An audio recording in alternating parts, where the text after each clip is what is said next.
Okay, we're broadcasting to 14 channels. And I say that so that you guys will know that you can go follow me across all those channels. That's why I say that every show.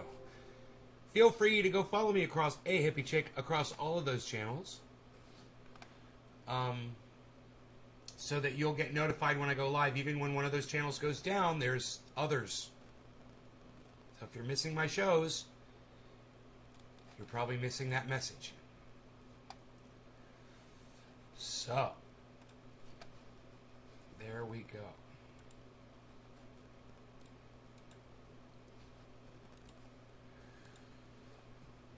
All right. Kaylin, what's up? Hippie Chick, thank you for the digit. Yes.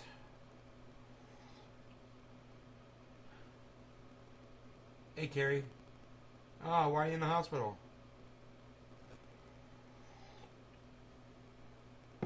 Hey, Karen. All the ladies and Caleb. What do you guys think of that? Let's refresh the chat. So I don't have a chat number again. And,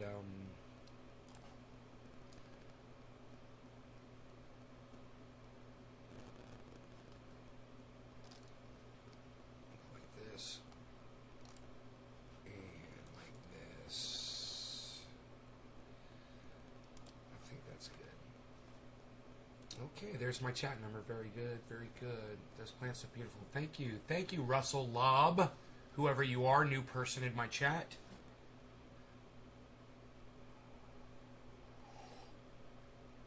I could use some new viewers, since my old viewers don't want to come back anymore. Okay, I've never heard of any of those words, Carrie. I'm sorry. Blood won't clot. No platelets. Oh, my God.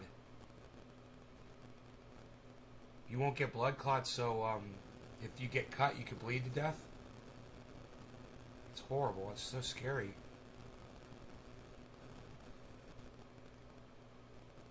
Oh, my goodness.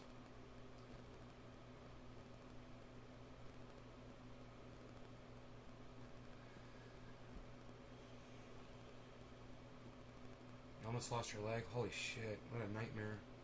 I'm glad. Hopefully you're okay. I'm glad you're okay if you are. Yeah, I'm not too happy about this grow, man. Mark really fucked me on it.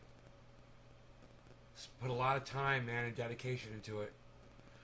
Only to have, you know, whatever. Garbage. Fucking garbage. So, you know, I mean, I have no idea what it is. I have no way of knowing. Right?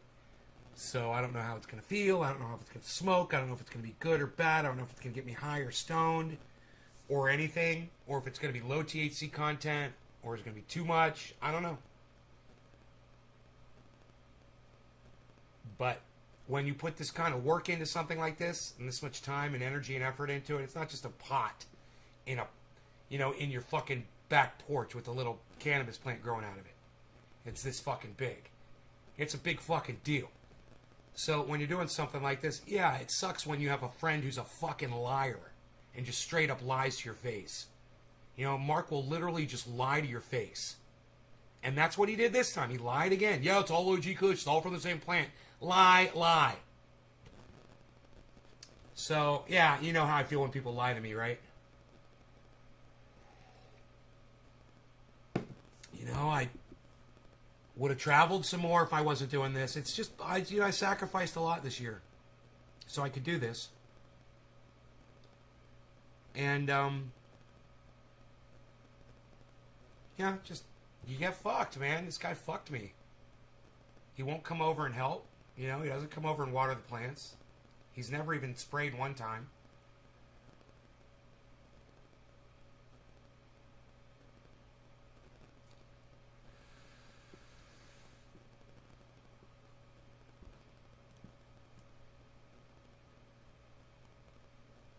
You must have missed some stuff. Yeah, it's not OG Kush, bro. They're all different plants. I have no idea what they are. It's not very impressive. You know, especially after going to oak trees and seeing his trikes that are developing and looking at mine and realizing that I've got strains that are just bunky, you know? And I don't even know what they are.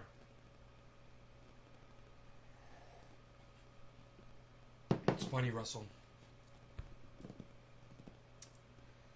So, that plant number 1, it's producing these giant buds, but it's sticky, but there's not a lot of trikes on it, man. I'm kind of concerned about it. I haven't been down there in 2 days because I don't want to go down there. I don't want to go look at the plants, you know? Well, the problem is, you know, I don't know what they are. You know? I don't know what they are. I don't know if I get a benefit from one of them or anything, how to seek it out in the future, you know?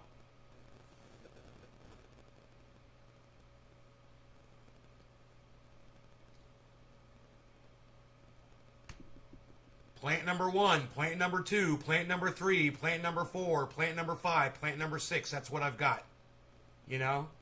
And in the goddamn grow downstairs, there's all different kinds of plants down there, man. I don't know what any of them are.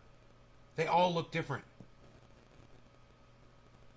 Why would Mark fucking lie? So I'd put the plants in my grow. That's why he'd fucking lie. And when somebody says, hey, they're OG Kush, you know, they're Girl Scout cookies. They're fucking, it's the goddamn, you know, it's San Fernando Valley OG. You know, you're like, yeah, great, let's grow that this year. They mislead you, so he got to use my goddamn grow. That's why he fucking lied to me. So now he gets the, you know, the use of the grow. He gets a few pounds of cannabis. It doesn't cost him anything. He hasn't been over here doing anything for them. You know, and he gets to walk with, you know, 6 pounds or whatever for all my trouble.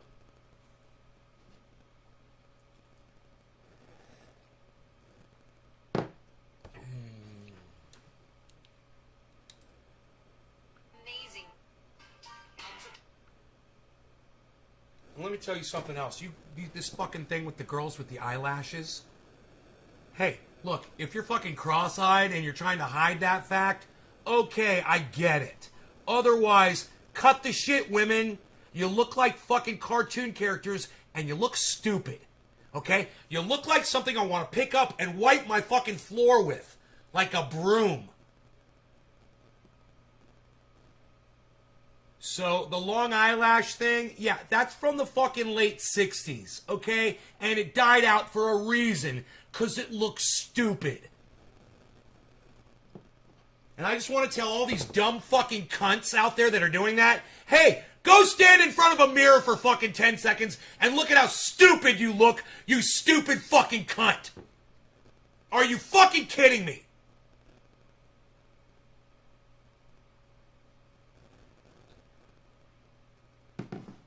You know, Joey, hey, Enoch, what's up, buddy? Joey Diaz put up a video on his Instagram, and it was of this chick, you know, and she's like all sexy, and she's just wearing a bikini. And she's got eyelashes down to her fucking cheeks. And I'm like, oh, she must be cross-eyed or something. She's trying to hide her fucking eyes, you know? So every time I see long eyelashes, I'm just going to assume cross-eyed bitch, and I'm going to call them that. Hey, look, another cross-eyed bitch trying to hide her fucking eyes. Hilarious. Stop. You know, go get the fucking surgery. You know, I don't know what to fucking tell you. Anyway, if you guys are looking for someone much more cheery than me, Dr. Cushman is live right now. He's sitting in his apartment or his house, chilling in L.A. He's putting on a really good show. And I want you guys, if you don't want to hear me yelling and screaming in your faces right now, and you want to go watch somebody who's cool and chill, and you just want to chill with somebody who's not all fucking amped up and on a cup of coffee like I am right now, he's pretty chill, man, and he's cool. I was really enjoying his show before I went live. I almost think like maybe I should have stayed there and just chilled with him, but you guys are more than welcome to leave here and go there. Just so you know. I know people don't want to sit and hear me. I don't even want to hear me scream right now. You know, so if you don't want to hear it, I'm fine with that. Run along, and the adults will sit here and scream and process. All right, kids? You kids go along. Go to the kids show, and the adults will stay here and talk adult shit. You love the show? Oh, well, thank you, Nick. I think the fake fat lips are even worse. Yeah, they are just as bad. I would say fat lips, stupid eyelashes, same thing. You're trying to make up for something.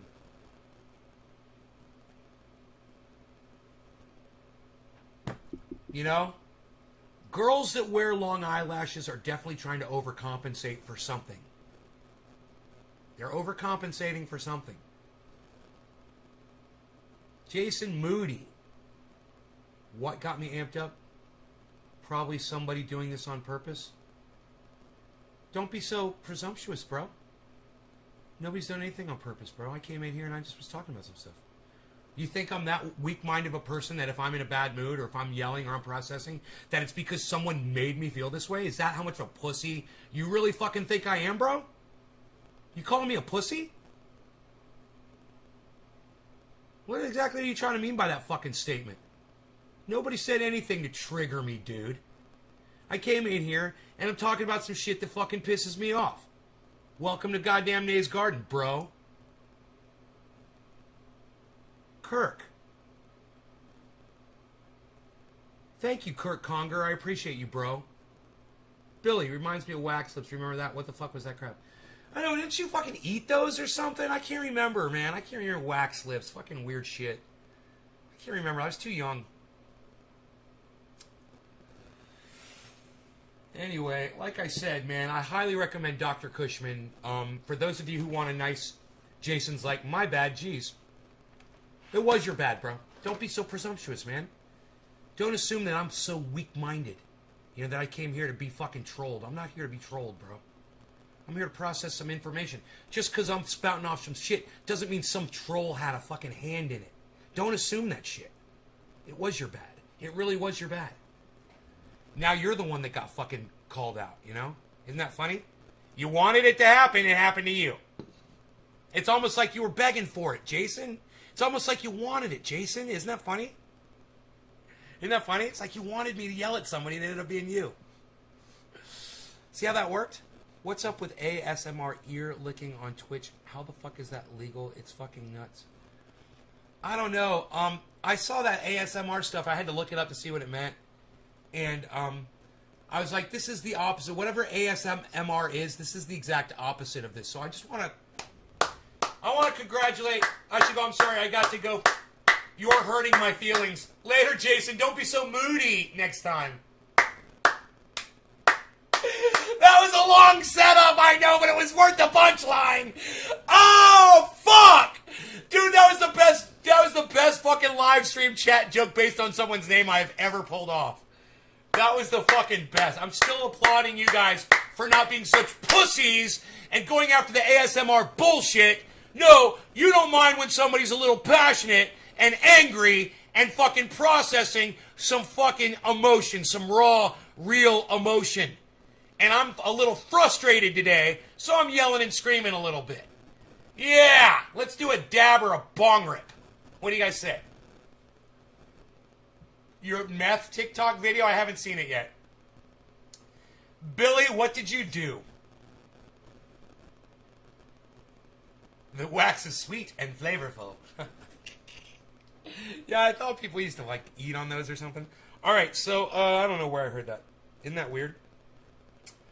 So, wow. Hey, everybody just calm it down. Hey, Dommy Dom. Hey, Dom, I saw you over there at Dr. Cushman's. You said Nays Garden. Thank you for that.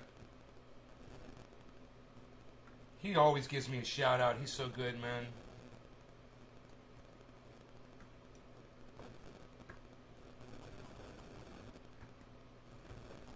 But yeah, I mean, he's usually out on the street, wild and crazy guy.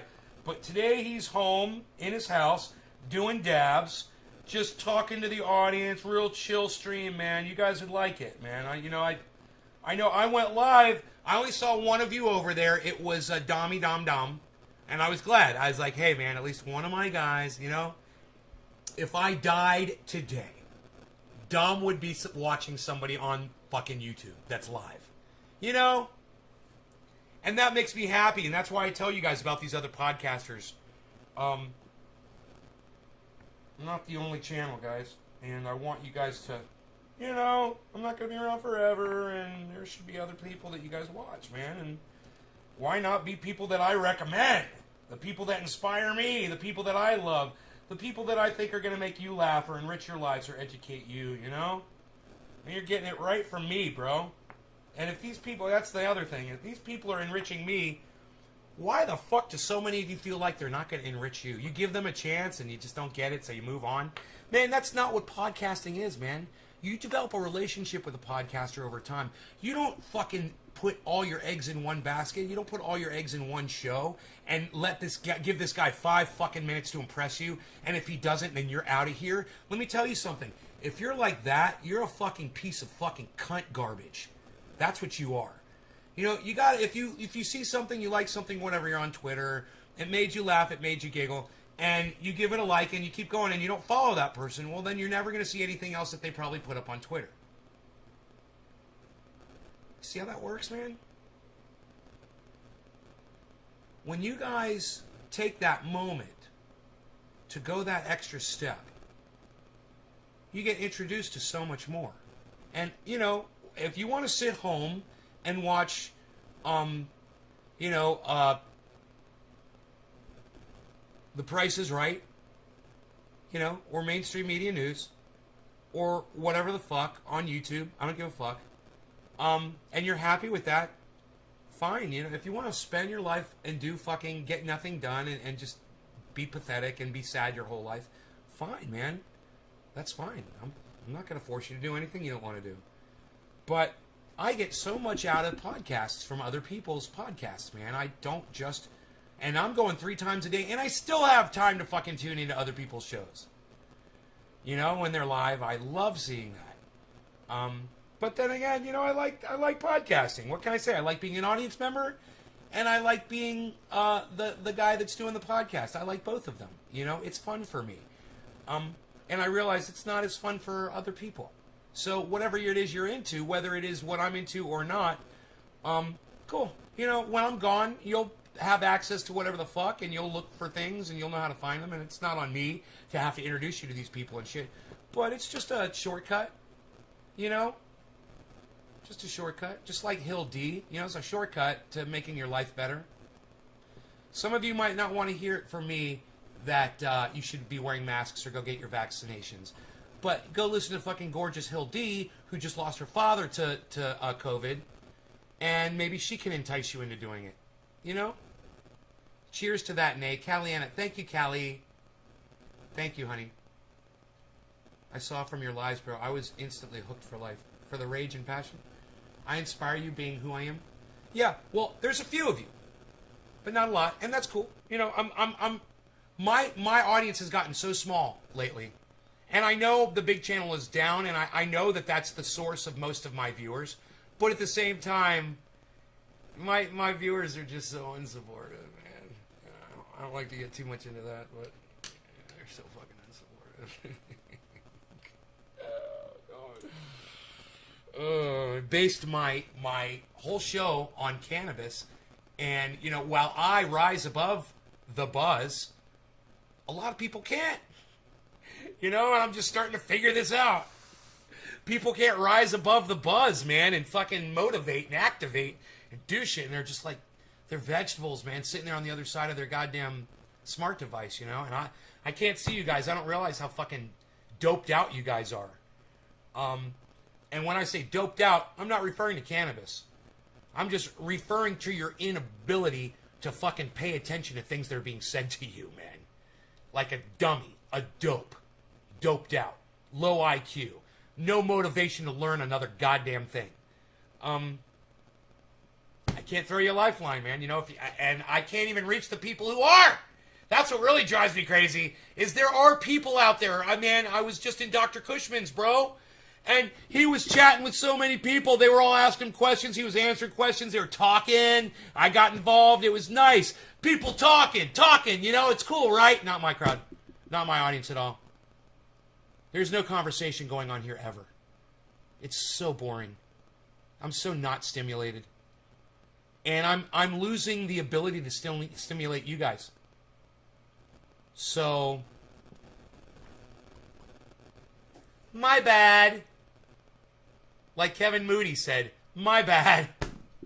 I don't know what else to do or say, man. Your numbers are speaking volumes to me every time I go live.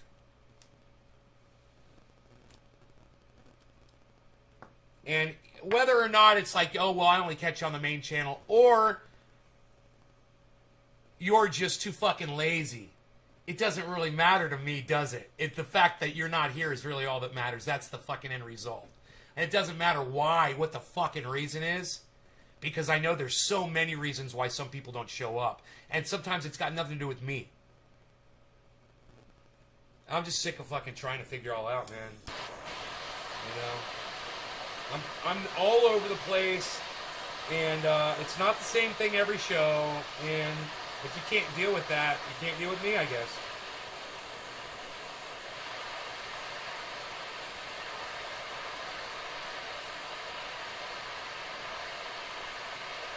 There's no excuse for only following on one channel? Oh, yeah, there is. There's a great excuse, Nick.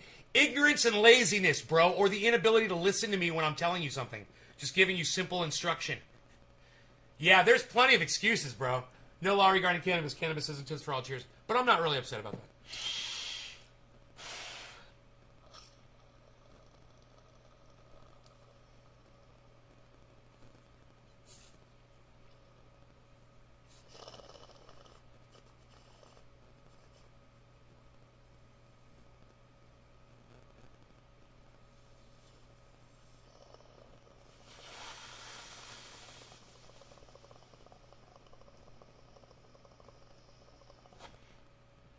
A lot of people think they're going to get a bigger hit if they stick this into the oil. And let me tell you, you want to fuck up your hit, that's the fastest way to do it. You'll clog it, you'll cool it down, and you won't get the good hit, right? And that's what Frank kept doing. He kept sticking that fucking thing right in the oil. I was watching him do it. Trying to get a huge hit. You want a huge hit on a nectar collector? Just touch it to the pile, barely. And the pile where it's touching it will melt and stream right into the nectar collector tube. You stick it in there, and then the whole tube gets caked, oiled up, and literally clogs up. I just tried to hit out of this thing. I had to unclog it because they were fucking misusing it.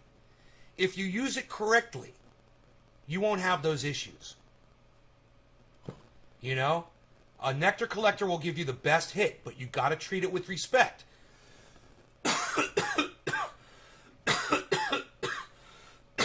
It's about getting that tiny little stream of oil to just touch the metal in one spot. Let the rest of that metal thing stay hot. As soon as the oil gets all over that metal, it cools it down so fast, you stop getting a hit. The oil still goes in there, but it's not burning as much, and it starts clogging up the hole. And then you can't do a hit at all. I think I unclogged this now. So it'll hit again. But you can see there shouldn't be that much oil inside my nectar collector, man.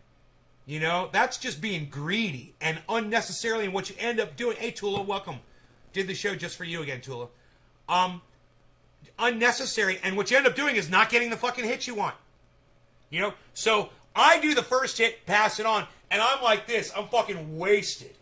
And they want to keep doing hits and keep doing hits, and they're not fit. They can't figure out why they're not getting high and why I'm so fucking high. You know? Hey, man, you want the best tasting hit you've ever hit? Get a fucking nectar collector. Get a water-cooled nectar collector. I can't see using anything else, man. Whether I'm in California, here at home, at my mom's house in Orlando, all my friends around, we all use that nectar collector. How do you clean it? You take it apart, put alcohol in it, you rinse it out, you put it in a little dish, and then you evaporate the alcohol, and you save it, and you make triage oil out of it.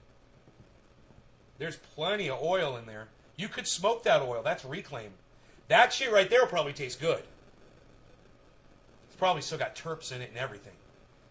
But, oh, what a horrible waste, man. That oil should still be there. What a horrible waste. None of that oil got burnt. None of that oil in there got burnt, man. It walked right up that whole tube. like a straw, like sucking Coca-Cola out of a glass.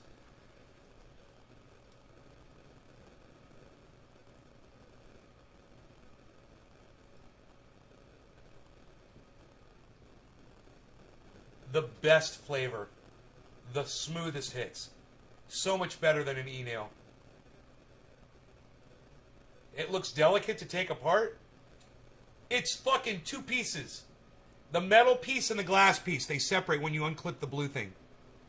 The blue clip comes right off. The metal drops out, and boom, then the glass sits by itself. It's two pieces. And the metal generally doesn't need to be cleaned because it gets so hot that heating up the metal cleans that out. Clean this out, you're good to go. This is going to be needed to be cleaned pretty soon, actually, because of all of that use. It just got abuse, I should say. It got abused.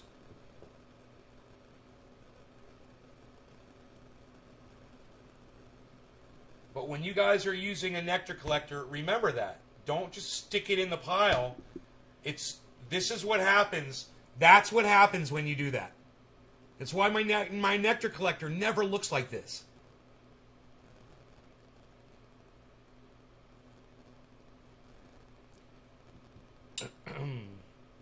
But I recommend, if you want to do dabs, man, that's the way to go, man. The nectar collector is so good.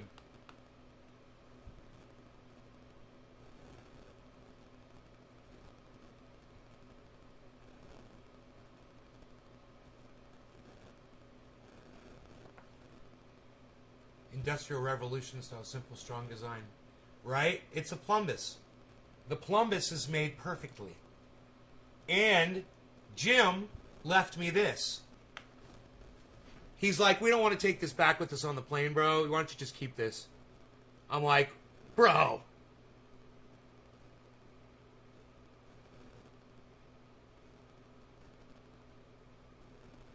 I'm hoping it focuses here soon. There you go. Diamonds, guys. Jim gave me diamonds, bro. Look at all that. Fucking crazy. Do you save the reclaim? See, this is what I mean. You're not listening to me, Karen. I'll say it again. You take the reclaim, you make triage oil out of it. You can smoke it.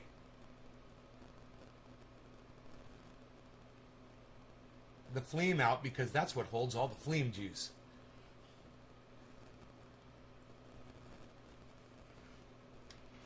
And phlegm juice is bad.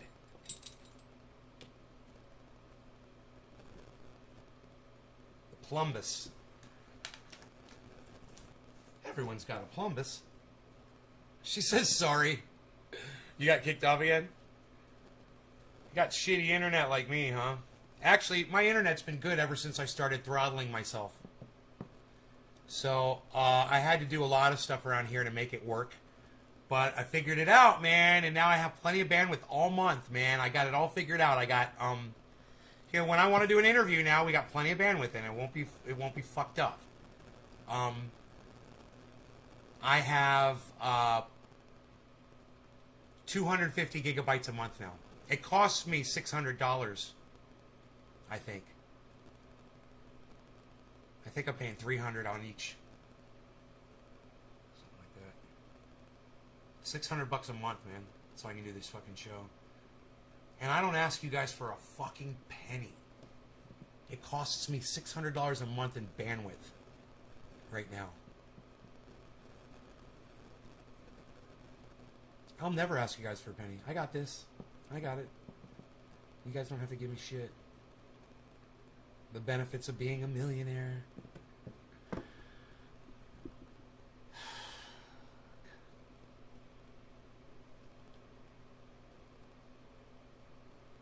I wonder if those cunts at PG&E ever gave me my money back. Give me back my money, bitch. Hamburger hash. Okay, Karen. Bye-bye. Trendy Nick, you're welcome. Please continue to not ask me for money. I will continue to not ask you for money, Billy. I don't need your money. Money. I don't need money. I was thinking about that today. I was kind of bored.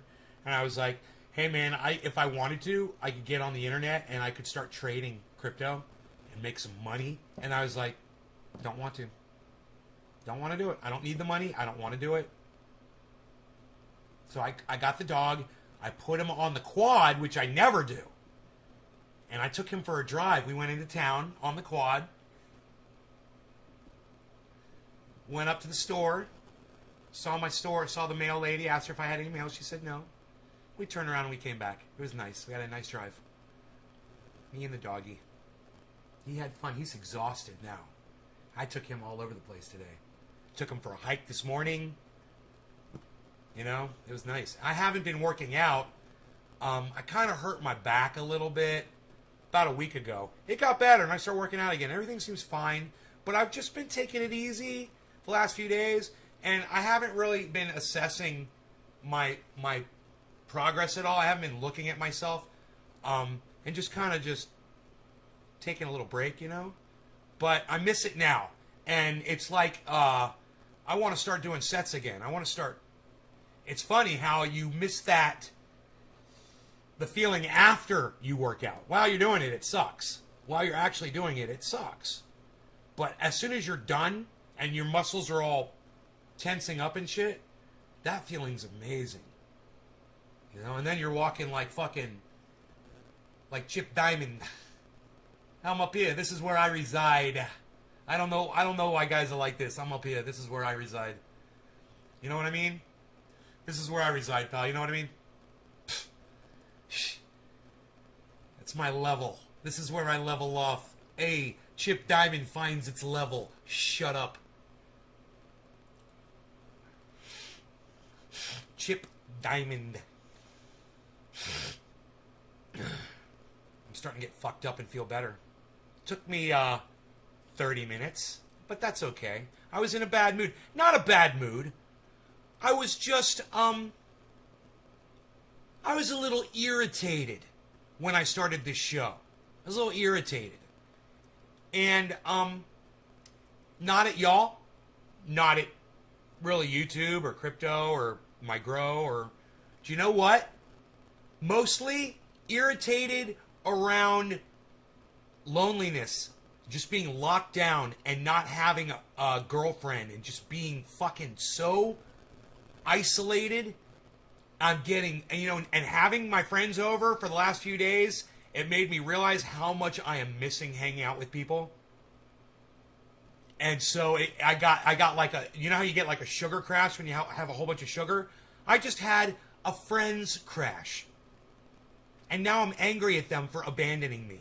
That's why I'm attacking them for the way they used my bubbler. I'm mad at them because they left me. They've abandoned me. And I've got abandonment issues. Helps you not feel alone. Did they go home? Yeah, those motherfuckers are on a plane right now, man. Can you believe the audacity? How dare they? I didn't even realize why I was so irritated. I just figured it out. I'm like, why am I lashing out at Frank, man? I love that guy. I start thinking about it. I'm like, oh, I'm mad because they left. When I was dating, it was very important to do 50 push-ups before I left the house. Pushes your chest and arms out temporarily, that little bit extra. When you were dating? That's funny. 50 push-ups before you left the house? I usually do 50 cranks before a date, bro. 50, it all works. You know. We didn't smoke enough, lol. Damn, we didn't smoke enough, lol. That's funny as fuck, lol.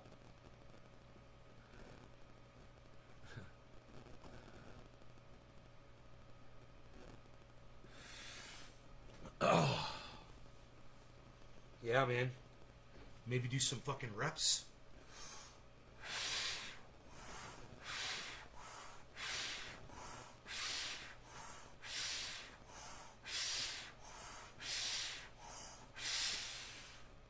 Just plank it up there now. Just planking it.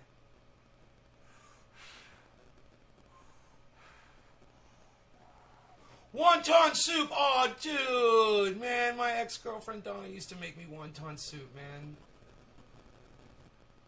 Oh. she used to make the best wonton soup, bro. It was like it was just out of a goddamn restaurant, man. Like the finest Chinese restaurant you ever went to. Oh, God. Her wonton soup was amazing. And then sometimes she would just make wontons. And we would just eat wontons with sauces. We had different sauces. We used different sauces. Yeah, I know. Dude, I can literally feel the blood pulsing through my arm right now. I can feel like the veins pumping blood through my arm. Just from that one set. It feels good. It feels tight. My stomach feels nice and tight. Look at that. Not bad, man. These are going away. I mean, I don't know if I'm going to be able to get rid of all this. I bet you I can, though. Because I'm pretty close. I feel like I'm close.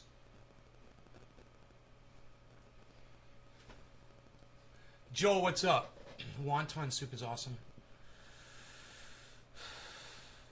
What am I smoking today? Dude, I've got whatever we've melted down into this dish, and I just took my dabber and I scraped it all up again. Remember I did it yesterday, guys? And it all melted down into a big puddle again, and I took my dabber. I got in there, and I scraped up all of that. And I'm just sticking the dabber around those.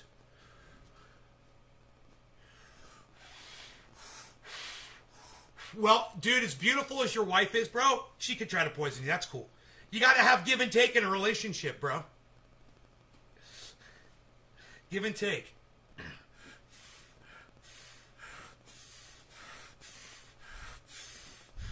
God, I miss that feeling, man. Ah. You know what I mean, bro, Tato Chip? Bigger's better, bro. You know what I mean, Professor? Feels good, man. God, it's been, I guess because I had guests over and shit, you know, just taking it easy, and now it's like I want to start doing this again. Oh, and you know what? They're the first people to say something to me about my weight, Frank and Jim. They both, as soon as they saw me, they said, bro, you have lost some weight. You look fucking great. I was like, are you kidding me?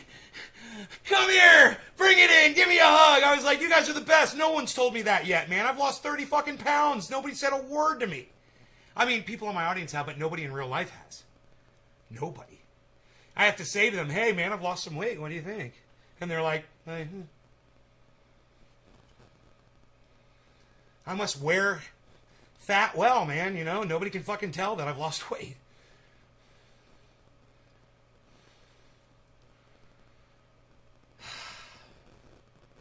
I think people will tell when I go back to Florida.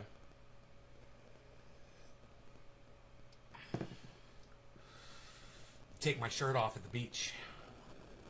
They're definitely going to be able to tell then. They're going to be like, man, that good-looking muscular guy over there's got hair and a beard just like... Oh, my God!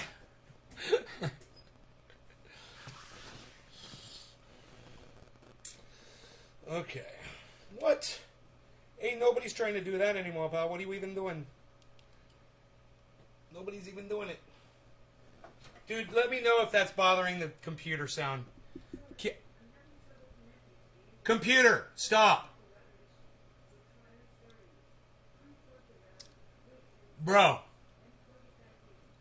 my buddy Dave Humans, my buddy that I was hanging down at the beach with, that I made this pact with, that I said I'm going to get a six-pack, he just texted me yesterday during the live show. And him and I were texting back and forth, and I said, bro, do you remember that girl? Because he's not really like all in on it like you guys are. Because I've been telling you about this for months, and he only heard it one time. It's like, do you remember when I was down there and we were throwing the Frisbee around, we saw that girl that sticks her belly out down. He's like, I just saw her last week, bro. He was laughing in the texting. He's like, I just saw her last week. Why? I'm like, you remember I said I was going to go back to California and get me a six-pack and come back and fucking pose up in front of her? And he's like, and? I'm like, well, I got a two-pack so far. He's like, send me a picture. So I sent him a picture. He's like, right on, bro. It's like, right on. I'm like, yeah, it motivates me even more. It motivates me even more to do this. It's so fun. It's so funny. If it wasn't a joke, I probably wouldn't be doing it, but I'm so dedicated to humor. That's how you fucking do it. You find what you're most passionate about in life and then relate that to your workouts. Somehow relate it over. What's the thing you're most passionate about? Right? And then just shift it over a little bit. I'm passionate about being funny and entertaining people, right? Then I'll just shift that over. I'm passionate about cannabis. We'll just shift that over while I'm smoking cannabis. I'll fucking lift myself up out of my seat like this a few times. You know? It's getting easier and easier. It's getting fucking psychotically easier to do that. I'm going to have to start putting weight in my lap to make it more of a challenge for my arms. I'm going to have Rogie sitting on my lap. That would be impossible, I'm sure. Lift myself up with Rogie in my lap. Oh, but I had to lift Rogan up the other day to put him in Jim's car at Oak Tree's house, and they were laughing about it. They're like, Nay, now we know why you're so fucking built up now. You got to lift that dog up all the time. And I went to pick up Rogan, and I kind of straightened my back out, and I kept my ass down when I did it. And I picked him up, kind of like a fulcrum. And, dude, I just scooped him up. It was so easy. And they were all like, whoa. I was like, boom, boom. I put him down. I was like, man, this is fucking easy. This is great. You know, having these muscles is cool. It makes things easier. Market up some supplements now. Nays 2-pack for sure. Yeah, let me tell you, you're definitely gonna get your 2-pack like this. Now, some people call it a 2-pack. I like to call it a 2-pack. But you're only gonna want to snort half a line of Nays 2-pack for sure. You're only gonna want to snort half a line because it is so ultra potent, and you will definitely build the muscle tone that you desire. You're gonna get it. You only snort half a line. I saw Kyle Kalinske talking about Alex Jones when he was younger.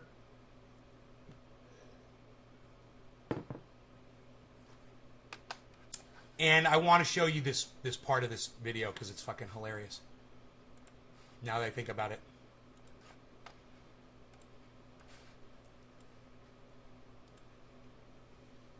Found an old video of Alex Jones when Alex Jones was kind of a liberal.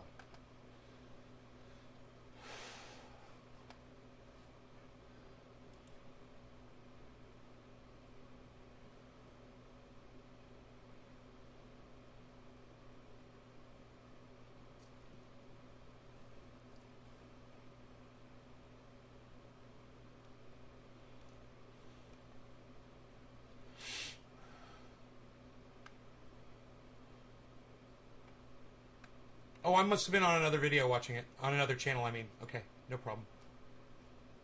Find a... Did I?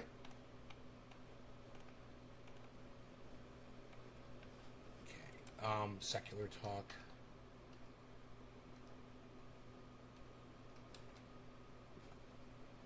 Secular talk. Huh. That's weird. They're hiding secular talk now? On YouTube? They're making it harder to find his channel.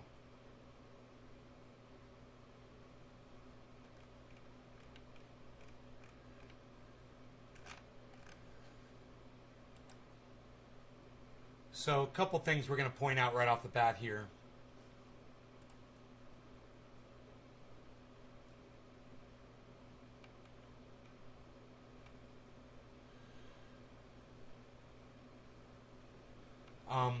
Where's the Alex Jones video?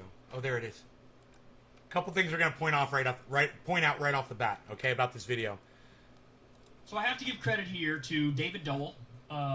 David Dole is a fucking blue wave douchebag. That's the first thing that I have to say right off the bat. David Dole is a fucking douchebag, shit lib, and listen to how Kyle refers to David Dole now. So I have to give credit here to David Dole, my buddy of the Rational National, my buddy of the Rational National, my buddy of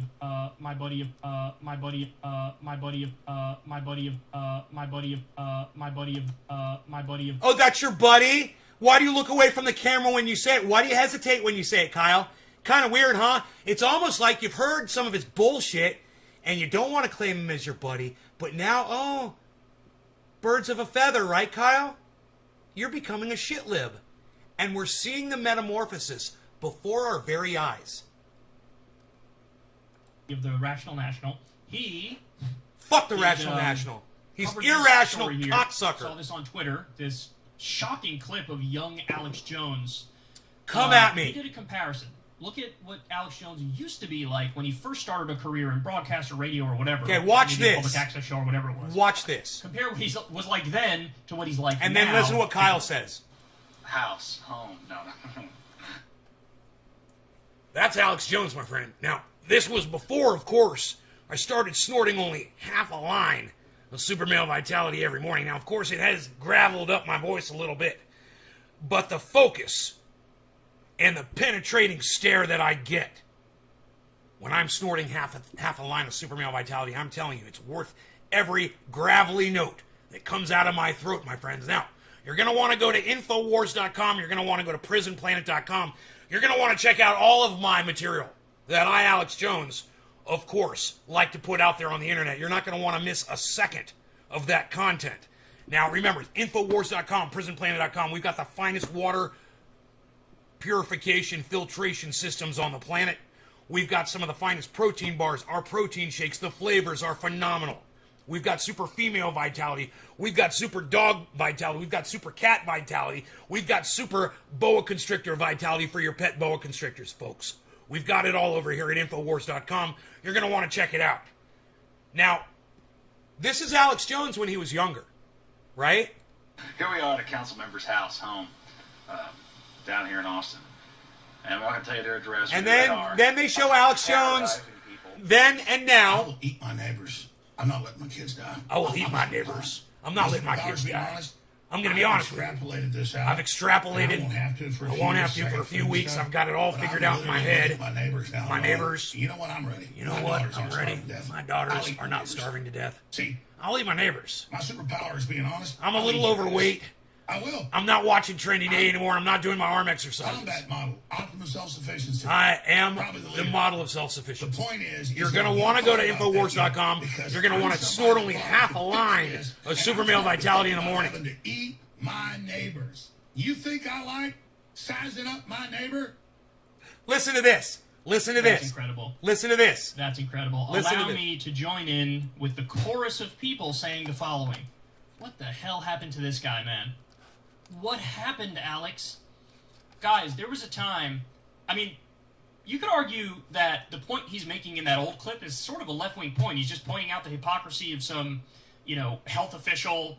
Hey, look how they're living and they're finding somebody else. Wait a for it, much folks. Wait for less it. bad situation. It's coming up.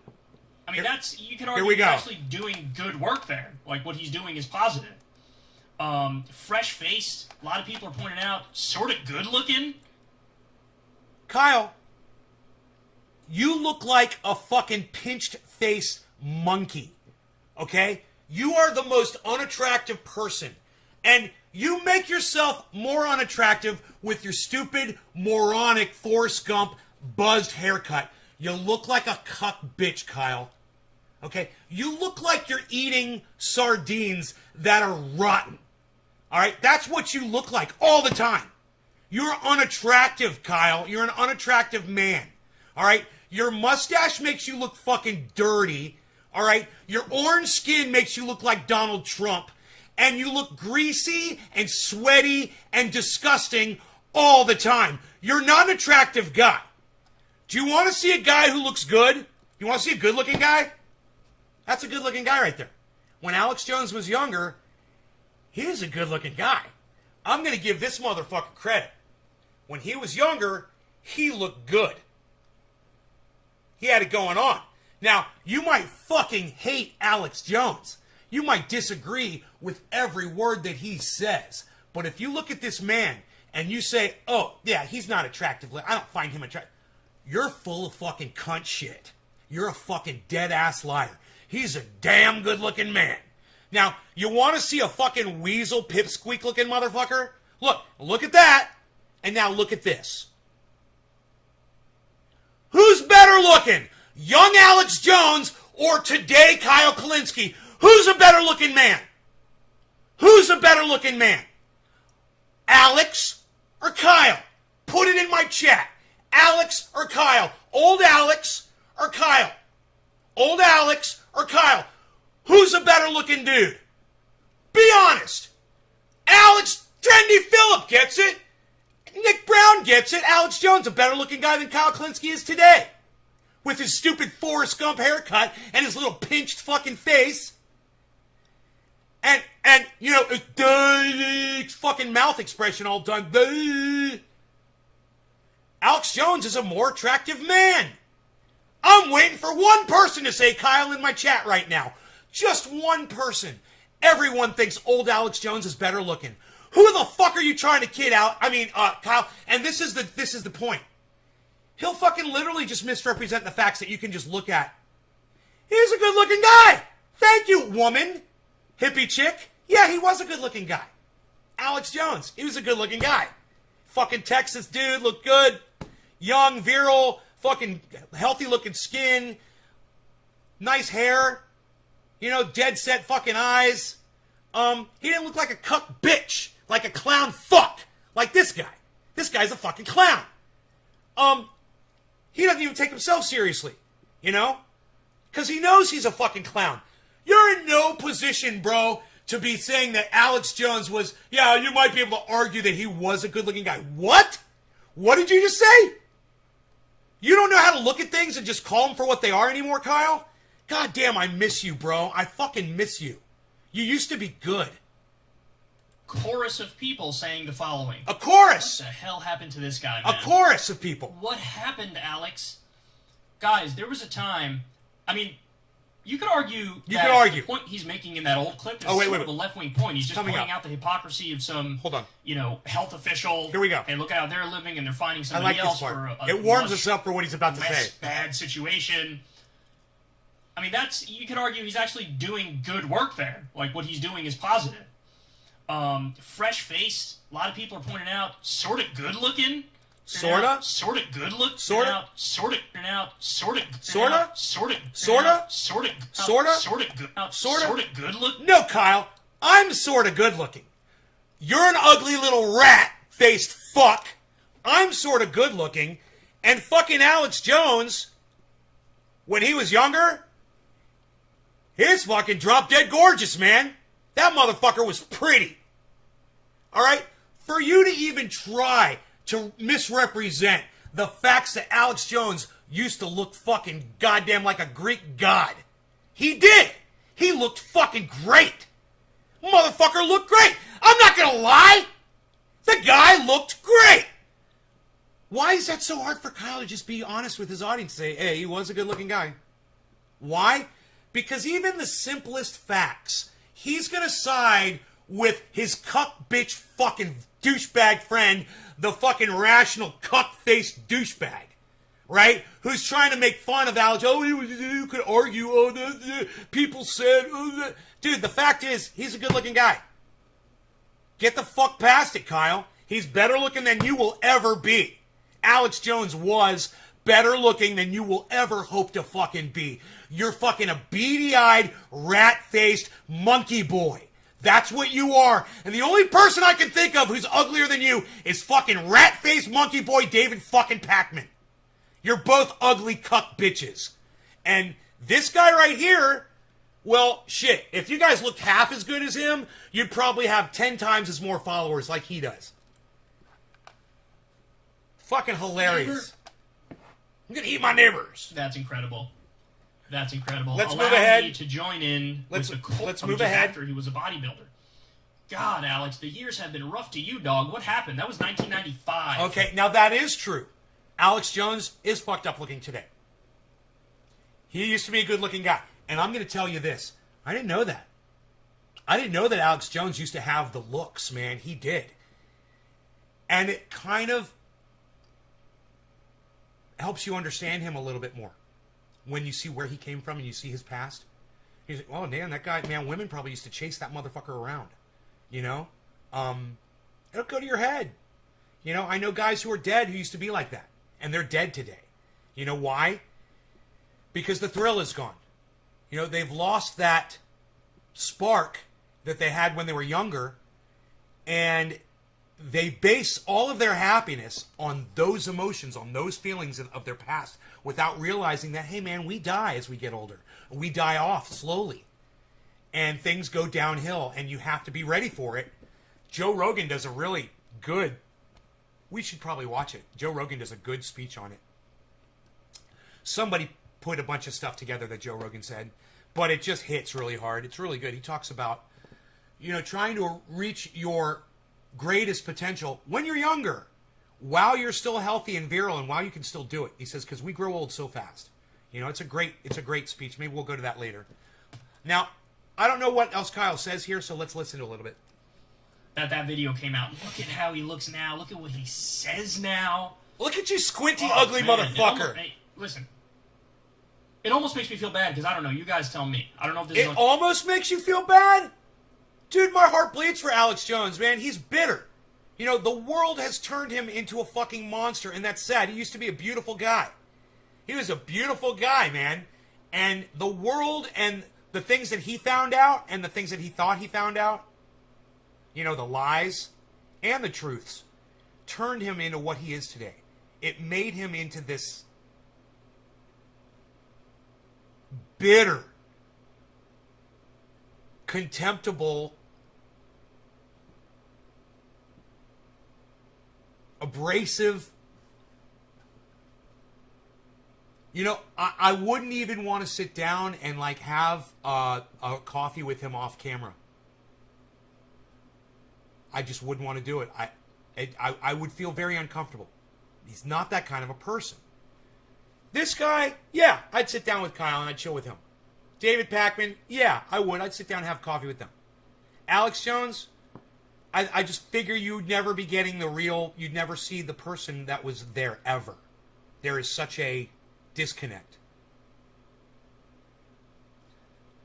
So I'm just talking here about aesthetics. I'm just talking about the way people look, and I'm talking about the fact that he can't seem to get past the fact that Alex Jones used to be a real good-looking guy. He hates Alex Jones's narrative so much that he can't even admit it, that Alex Jones was factually, documentably better looking than he'll ever be or he ever was. And I'll admit it. Yeah, Alex Jones was better looking than me. Fuck yeah, dude. You take me at my best, when I was the sexiest and I looked my best, Alex Jones was a better looking dude than me. The girls would have selected him over me at my fucking best. And Kyle can't seem to admit that. It's fucking weird. Isn't it weird? So he's lost his ability to be honest with you. Unfair or not, but he might have serious, psychological issues that he's dealing with. Oh, he does. Alex Jones does have serious psychological issues that he's dealing with, and it's sad. And we're all watching him explode in front of all of us. It's sad. I hate seeing it. He used to be amazing, and now he's a joke. And he helped inspire that goddamn January 6th riot. All kinds of shit, man. There's everything about Alex Jones today sucks. It sucks. I've sort of aged him a lot and, made him get more and more extreme. But that's something else. There was a time, a lot of people in my audience might not remember this. The old school Secular Talk listeners will remember this, but there was a time when it was, everybody thought Alex Jones was... Oh, we missed 710. Cheers, guys. Because during the Bush administration, he hammered them. He was ruthless. Oh, I did watch this. He was vicious. I watched this. He, thought they were the faces of the Illuminati and the New World Order, and the neocons were evil. The Bush administration is massively anti-war. Alex Jones was anti-Bush.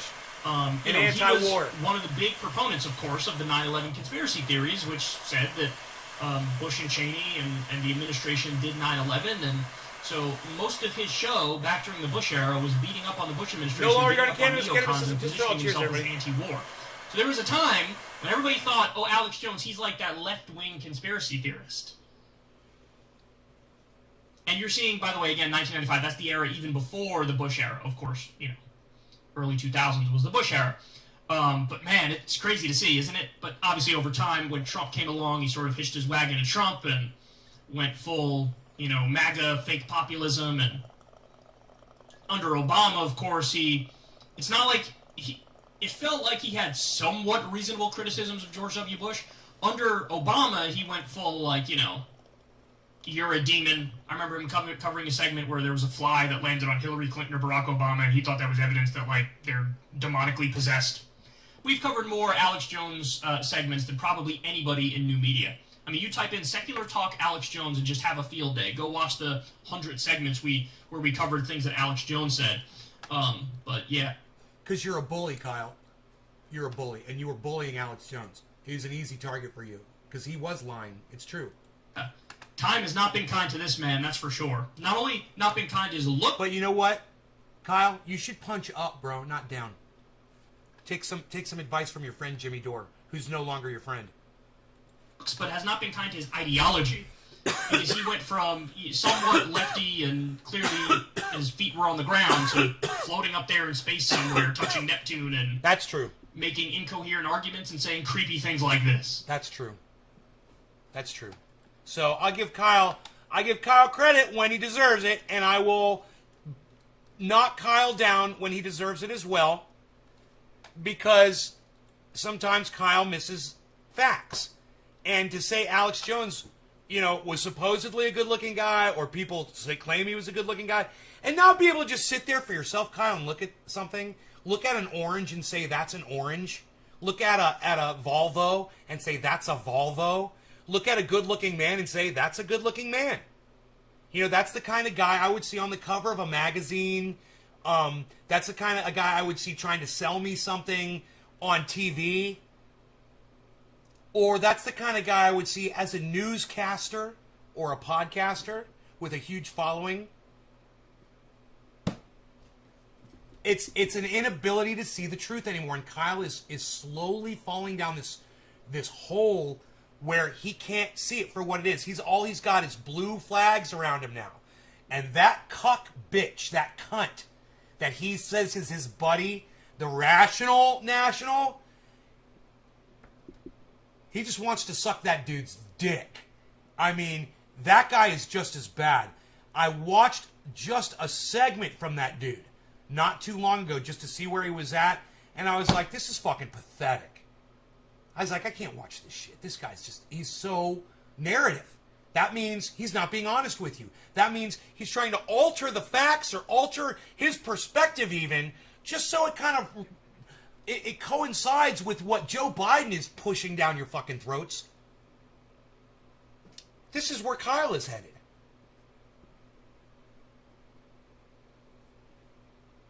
He's becoming a shit lib right in front of us. I don't like to see it.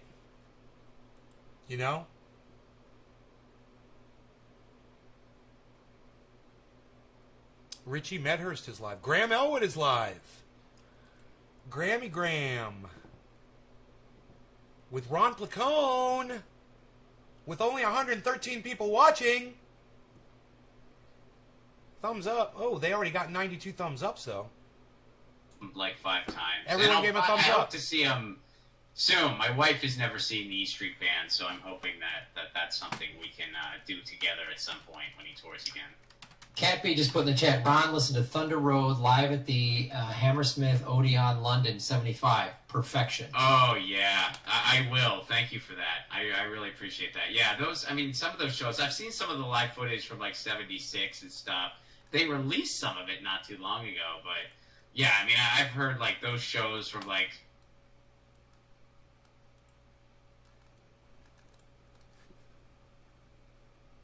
What the fuck's going on? This always happens when I watch Ron and Graham. I'm trying to say them, but their names at the same time. Rom.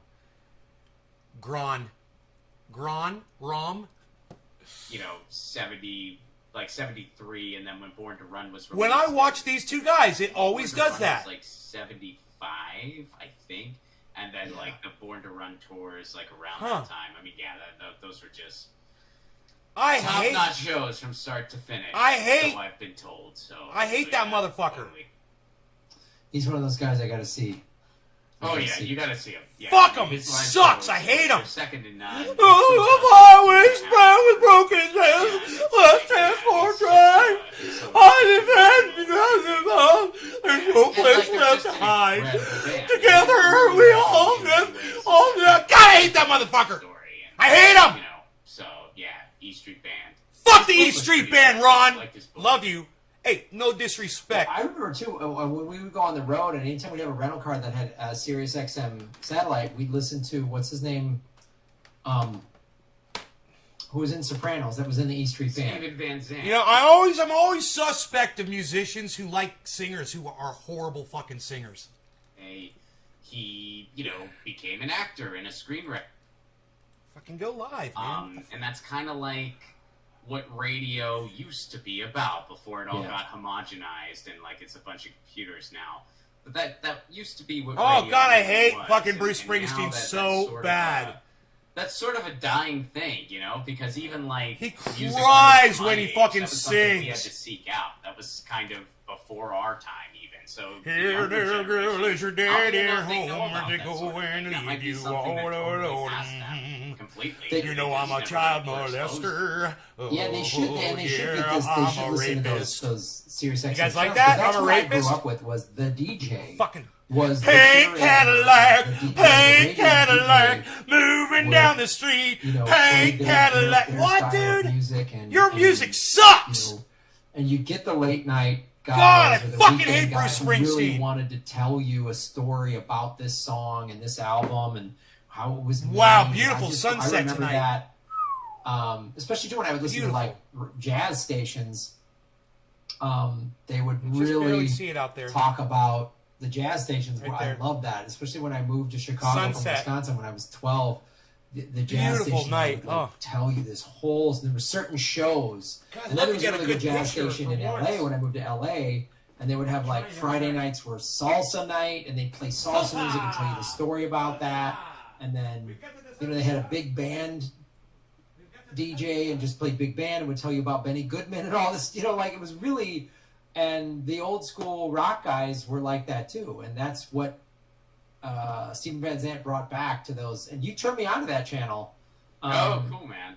When we were on the road, Yeah. and they would tell great stories about the history of the music and the band, and this guy came in, and it was just really. Especially Steven, dude. I mean, when he's on the mic, he is like an encyclopedia of music, and he's a really good DJ. Like, he has a really good voice for it, and he's just really, he's just a really likable guy on the mic, and it's just, it's so cool. Like, that station is just such a brilliant station, and like, I used to have Sirius. I don't anymore, and it's like the one thing I really miss is that station.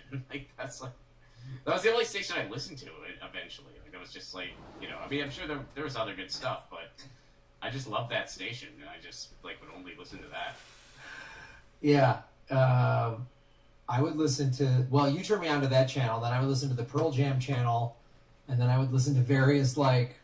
Well, Pearl Jam. The Let's talk 90s about. at 9. Let's talk about Pearl Jam. Whatever. Let's talk about Pearl Jam. 9 on 90s or each one. Of the Jeff channels would have, Jason and I would listen to Weekland, Paul baseball. H. So I could listen to baseball when I drive Trendy around. Phillip. Yo, Jeff Jason Weekland, what's up, buddy? How about, all right, let's everybody hit the like button, share this out on your social media, ladies and gentlemen. And I will answer the Rockfin tips when we're done with this section. And then I do have a segment that I will be doing. All right. Here's my movie, Ron Placone. You will never find a more wretched hive of scum and villainy. Don't look in the chat. No, I'm not looking in the chat. Is that one of the Star Wars? No? Yes, it is. Oh, it is? You will never find a more wretched... Obi-Wan said that, so it's a new hope. Yes! Yeah, baby! Holy shit, we both nailed it this time. Oh my god! It's never happened. We've never had both guys get it out of the gate. That's amazing. It's when he goes to the cantina, right? Like, they go to the cantina, and that he says that to Luke, right? Like, he's like, you'll never find a more wretched hive of scum and villainy. Yeah, they're up before they go into Mos Eisley, and he goes, Mos Eisley, you'll never find a more wretched hive of scum and villainy. Yeah. And then they go in, and that's when he does the Jedi mind trick. Yes. He's like, he gets him in you there. don't need to see his passes or whatever. Yeah, yeah. These aren't the droids you're looking for. These aren't Yes. the droids you're looking for.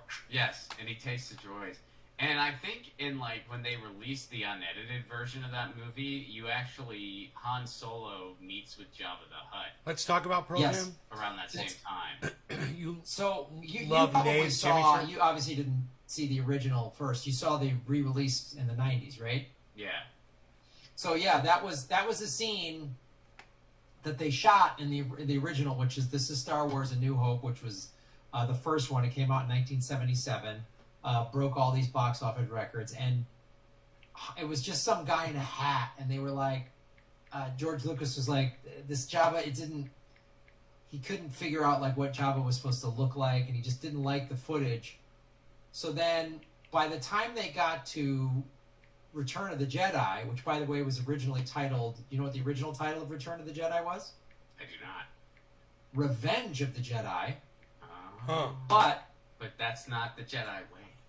they don't have revenge. So George Yeah, Lucas they're not. quickly changed it. So if you have any poster that says Revenge of I'm the going to try to Jedi, debate it's this very, girl very on valuable defunding the in police. you know, in that world. In the, what is it, Mementos or... Collector.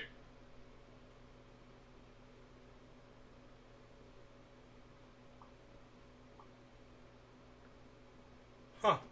I lost him again. I don't know what's going on with their feed. Why does this only happen when I'm watching them?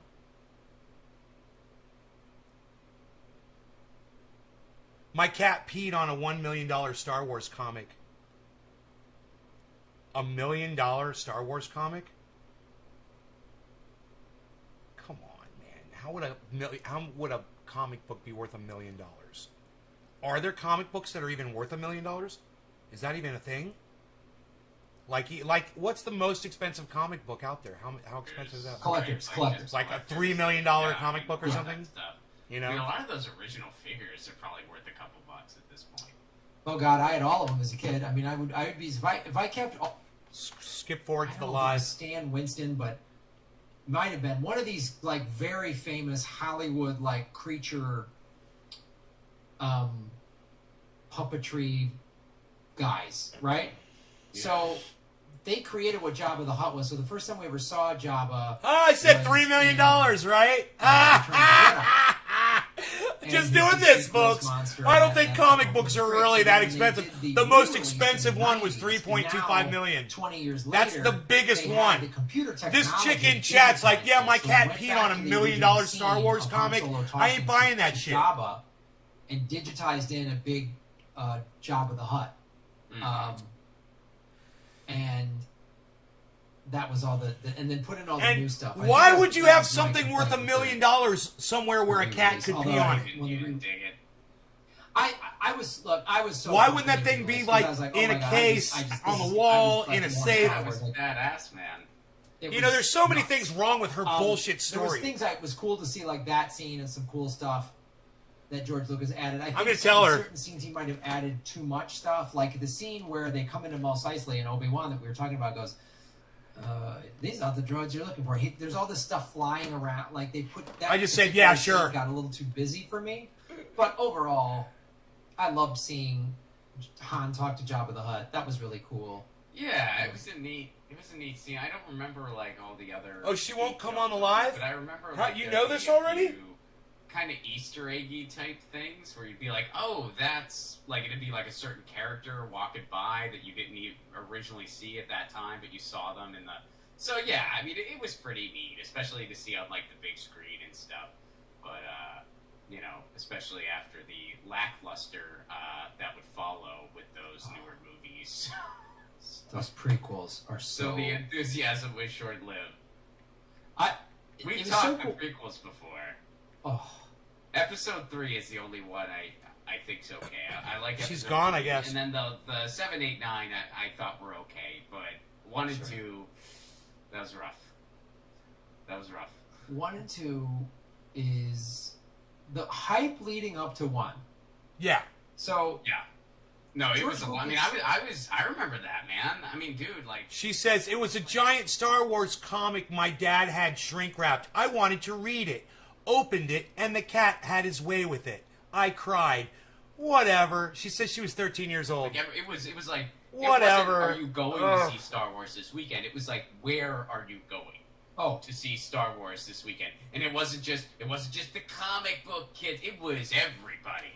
It was everybody from the captain of there wasn't a football team. I was too young, but it was everybody from like the coolest kid in school to like everyone. Everyone was going. I was living in LA already at that time, and the Chinese theater, there were people camped out for weeks to get to the opening. Like, camped out on Hollywood Boulevard to watch that movie. It was nuts. It was the hype about it was so nuts. And we were all just like, all my friends were saying the same thing, like, where are we going to see this? How are we going to do, like, what are we going to, like, people were going crazy. And then they saw the movie. Yeah, and everyone kind of walked out like, yeah, it was all right. Okay, I mean, I guess that they're building for, the next one's going to be really good. The next one's going to be, that was like, in some ways, that was like the 2020, 2021 of film. Really, when you think about it. Like the episode 1, but that was 2020. And we're like, well, this is good. Then 2021 was episode 2. So on this pace, I'm gonna find episode 3 tolerable. I'm gonna think it's okay.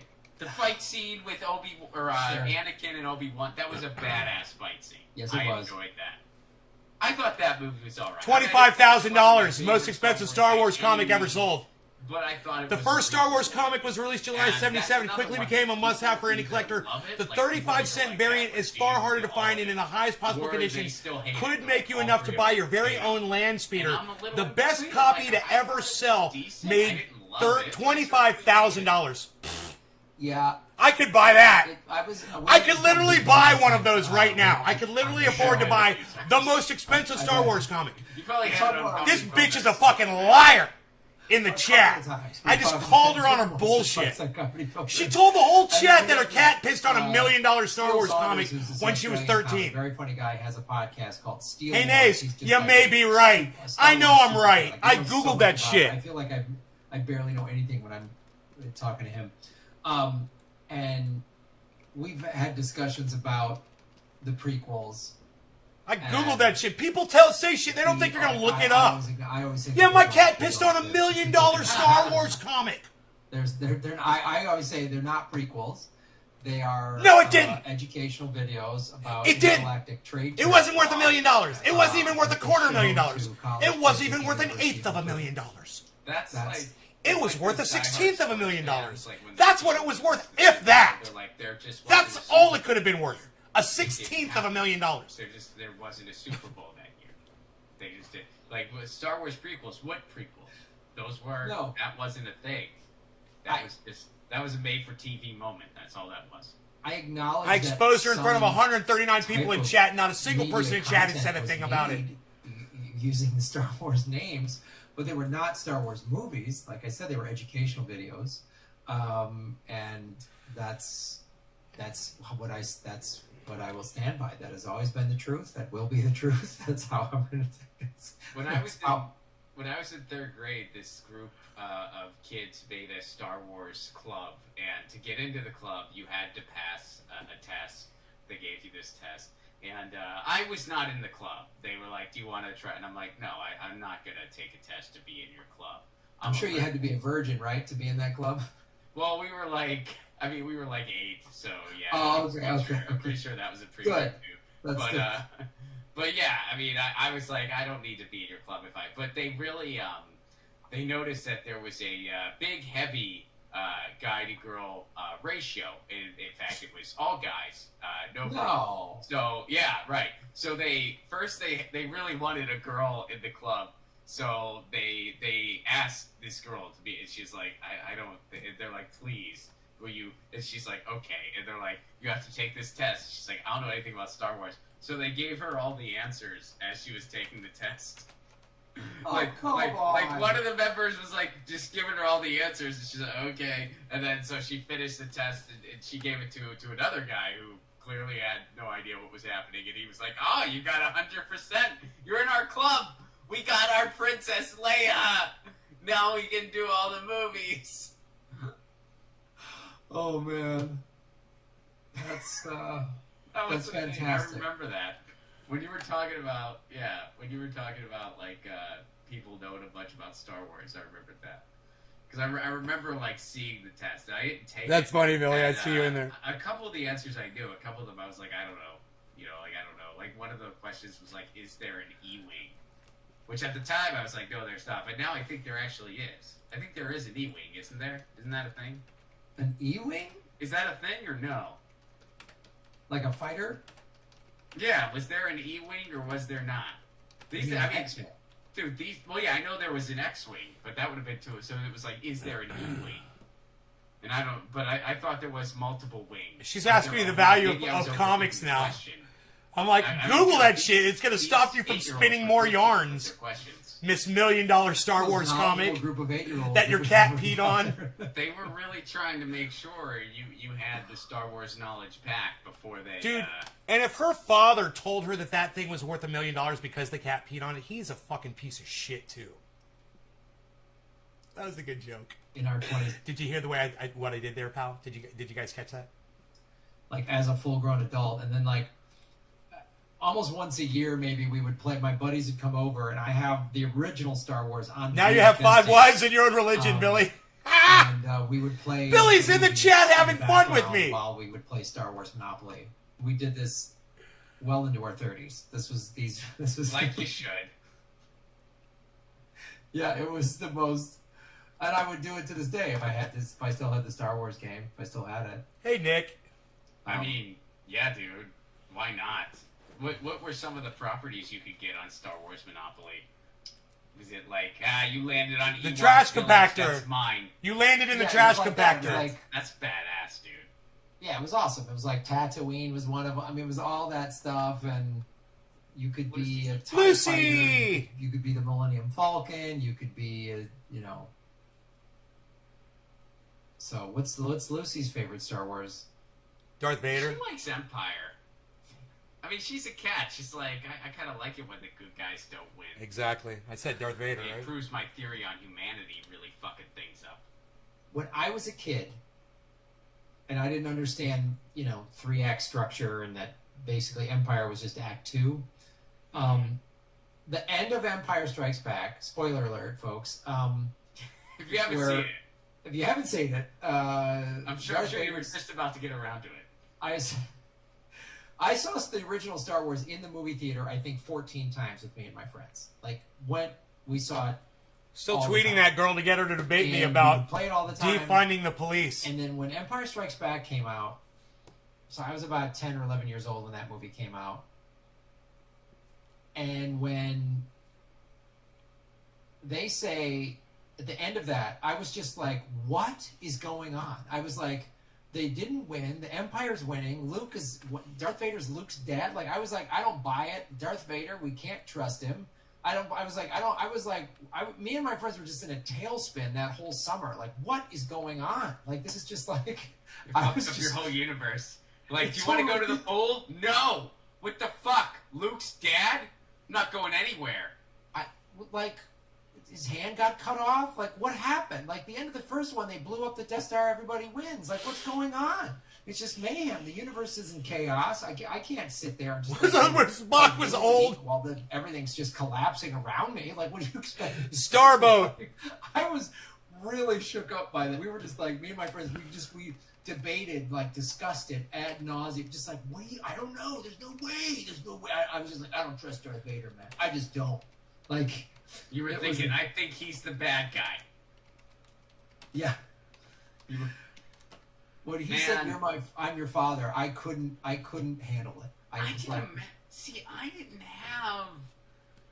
In a way, I kind of got like I don't want to say gypped, but I had Jeff, an unfortunate um, sequence. I saw Empire Strikes Back. Jeff is asking where everyone is the chat from. There's only 7 people in the chat. All right, I'm from Orlando and I live in Northern California. Paul H is in the UK. Billy's in Tennessee. Karen is in San Diego. Nick is in Georgia. Phil, Trendy Phil, I don't know where he is. Kimberly Starks, hi, I missed you. Hey, Kimberly, I hope you're still here. Hippie Chick is in Florida. You're in, Philip is in Chicago. My bad, Philip. I think you're the only one. I didn't know where you were at. Oh, and Teula, I didn't know you were still here. Teula's in NorCal with me. See all the Star Wars I knew that. movies, so I know where you are. My mom would take me grocery shopping, and this was like, remember how sometimes grocery stores would have like a little video rental section? Like that used to be a thing. So this is when that was still a thing.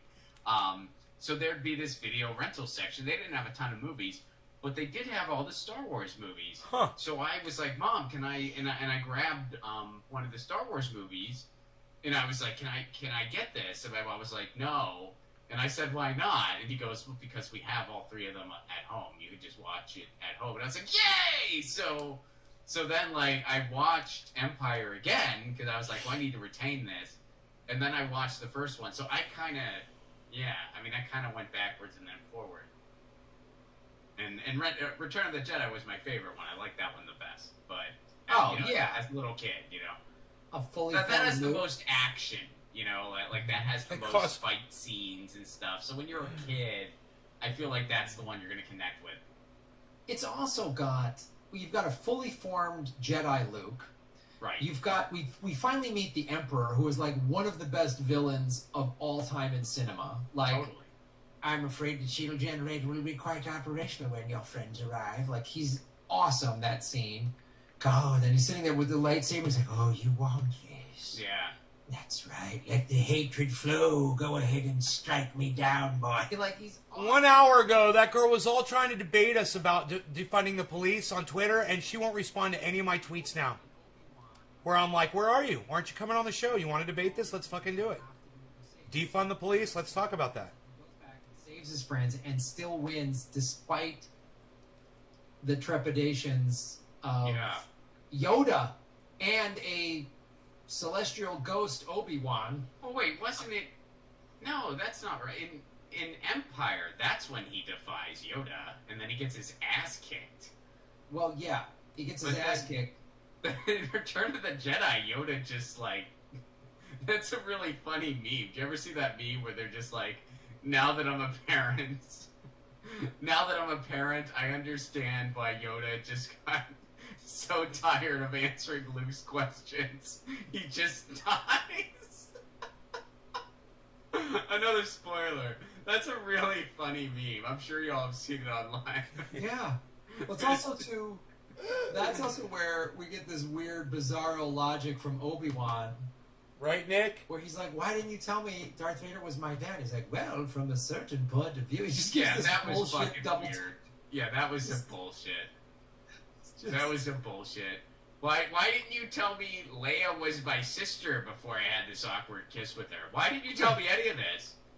You freaking weirdo! Like I just wanted to let it play out naturally, young Skywalker. Like, well, Anakin Skywalker had ceased to exist in Darth Vader, so from a certain point of view, I was telling, like, okay, that sounds like some corporate double talk, like a corporate. That was that was some bullshit. Yeah. Yo, Best Godin, where are you at? Are you watching? Why aren't you saying anything? Why don't we do this debate? You know? I'll give you a Zoom chat link. You just got to respond to me on Twitter. For all forever. Like, okay, that's all right. You know what I'm saying. You know what I asked you. You know what I asked you. All right, dude. Well, I know you got to run. Is there anything else? Dude, I can't believe we both did really good this time. Man. You're so funny. Folks might be a little disappointed. Like, oh, they both got it, like, immediately, pretty much. Yeah, when we get it immediately, there's no joking around about the guy not knowing it. Now we just go into Now we just talk about this stuff. Yeah, we just had a music and movie podcast about Springsteen and Star Wars. We just talk about the stuff we like. Well, yeah, I'll let everybody know since we... Why is it cutting off again, man? Hey, Josh Godfrey. Movie-centric talk. I am still trying to raise the funds for my movie, so please do check it out. You can go to GoFundMe.com, type in Left at Wall, and check out my movie trailer. And if you are able and want to make a contribution, please consider it. There's all kinds of cool perks. You get backstage footage and behind-the-scenes footage as we're making the movie. You also get a shout-out on Get Your News On with Ron. I give everyone a thank you. You can get your name in the credits. We're going to do a virtual screening, so there's all kinds of cool stuff. Please do check it out. Even if you can't, if you can contribute, that's great. But even if you can't, please watch it anyway. I mean, watch the trailer. Check it out. We're looking forward to making it. And, follow me on Twitter at Ron Placone, YouTube Ron Placone, Rockfin Ron Placone, RonPlacone.com, where someday there's going to be tour dates. Someday. Maybe we'll be in Europe next spring. That'd be nice. Or Australia. No. Although Australia's going to do some crazy fucking lockdown shit. Yeah, who knows? No longer going to what's cannabis. happen. Cannabis is just for all. Cheers, everybody. Anything can happen, Graham. Anything can happen, Ron. And if you try to make plans, you should know this will not stand because it will change. Yeah. Crazy. Crazy times. Well, dude, thanks for... and we'll do the game show next week, next Thursday, 7 o'clock Pacific time. Anything can happen with Rob Licott and Graham Elwood next Thursday, so check that out, folks. All right, buddy. Be well. See you soon. All right, dude. Have a good night. Peace, everybody. Later. Rob Licott, everybody. Let's go over to Rockfin. Annalise Garcia. What's up, Annalise? Annalise was at the show in Burbank, and we actually met in person for the first time. We've only known each other virtually, talking during this pandemic and never seeing each other live. So she came to our show in Burbank. She was in the front row. It was so great. We took a photo. I put it out there. Susie Dawson was like really happy. It was really awesome to meet Annalise. It was good to see Graham and Ron at their Flapper show, my first comedy show in 2 years, and I couldn't. I don't want to talk about my outdoor grow. Awesome. Check out Annalise on Rockfin. She was deplatformed like earlier this year, and so you can only see her at rockfin.com. So it's another great reason to sign. I talked about the grow at the beginning of the show. Really upset because Mark lied to me about what kind of plants those were. And they're all kinds, and they're growing all kinds of ways, and they're fucking really disappointed in it. And I gotta wait. One of these is obviously a long strain. It's gonna take a long time. One of the other ones is finishing up faster. We do Dublin, and then we do. There's a lot of. And they're not fucking OG Kush. Clubs that we're starting. Okay, what else is going on here? Let me see who else is live here on YouTube. Cushman is still live? I hope so. Let's go back over there, man. Why didn't his live show come up? I guess he's not live. Huh. It's not bringing it up. Oh, let me scroll down. 22 minutes ago. Yeah, he just stopped. He just stopped 22 minutes ago. Richard Medhurst is live. He's stopped too. He's no longer live. Okay. Let me refresh the page. Oh, he is still live. AOC votes present on funding Israeli Iron Dome. Yeah, I can't get too upset about AOC. She fucked everybody, dude. She is the next... Her whole plan was to become Nancy Pelosi. Does he do super chats? I might tell him that. Her whole plan was to become Nancy Pelosi, and damn anybody that stood in her fucking way. You know? Going to receive nuclear submarines. Nuclear submarines are not diesel powered, as the name suggests. They're nuclear powered, right? They run on high enriched uranium. So the uranium needed to power them is 90%. 90%, which is weapons grade effectively, right? It's very close to weapons grade. And no one seems to care, right? And Iran and Australia are both signatories of the Nuclear Non-Proliferation Treaty. I'd like to go down there with a flashlight to see how the buds are looking, actually. Very weird. Both of these things, actually, are permitted under the NPT. Correct me if I'm wrong. If you are a signatory of the NPT, you are allowed to have a civilian nuclear program. You are also allowed to use nuclear energy. Let me read this to you over here. This is from APLN, but they're citing the NPT. They say the NPT does not prohibit non-nuclear weapon states from non-explosive military uses of nuclear material. The principal example being the operation of naval propulsion reactors. Okay? So that's a nuclear submarine. Sorry, I switched to the wrong screen, I just realized. Okay, hold on, I'm going to switch it back. Excuse me. I'm going to read it to you again. Here we go. So the NPT does not prohibit non-nuclear weapon states from non-explosive military uses. You guys, my channel has 25,606 subscribers, right? It says in the last 28 days I've had -1 subscriber. And yeah, they're not deleting subscribers. Right? To use nuclear submarines under the NPT. But for some reason, people are only making a fuss about Iran. And the thing that is so crazy is that under the JCPOA, so under the Joint Comprehensive Plan of Action, and also the additional protocol, Iran had to limit its uranium enrichment to 3.67% over 15 years. And they did this. This is verified by the IAEA inspectors from the International Atomic Energy Agency in Vienna. Under the additional protocol, they could go anywhere they like. I'm not interested in this right now. I feel like I have another personality taking over right now, and it's not interested in what's going on this screen. AOC cries on House floor. Glenn Greenwald exposes her hypocrisy. It's a 2-hour video.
"12-year-old gets COVID vaccine as birthday gift."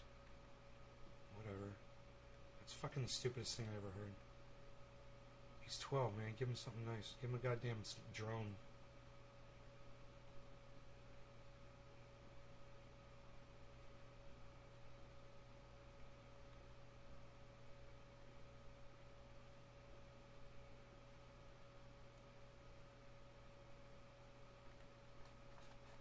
There's nothing here. Let me see if anything popped up in the news since the last time I checked.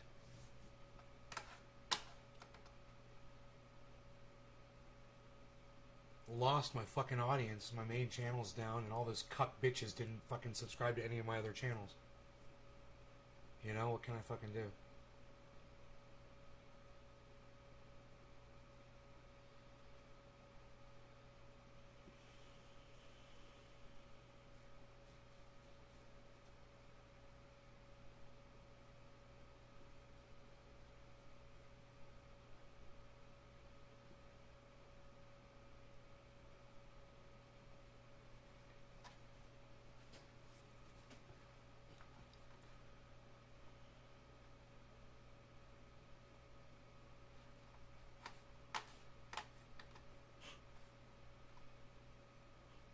Brian Laundrie left home without phone or wallet.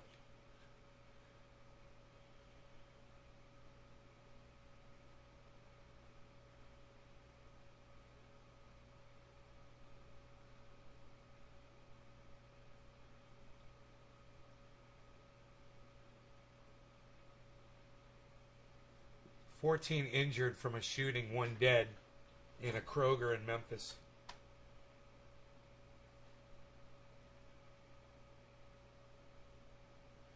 Lauren Boebert used campaign funds for rent and utilities. Oops. Not supposed to do that. Not supposed to do that.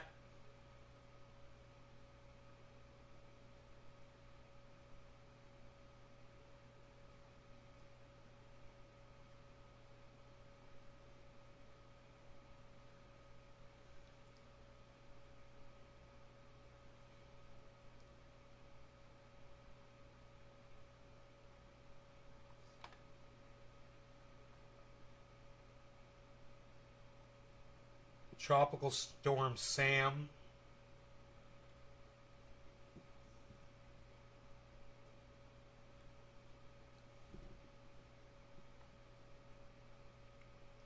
Fossilized footprints show humans made it to North America much earlier than first thought.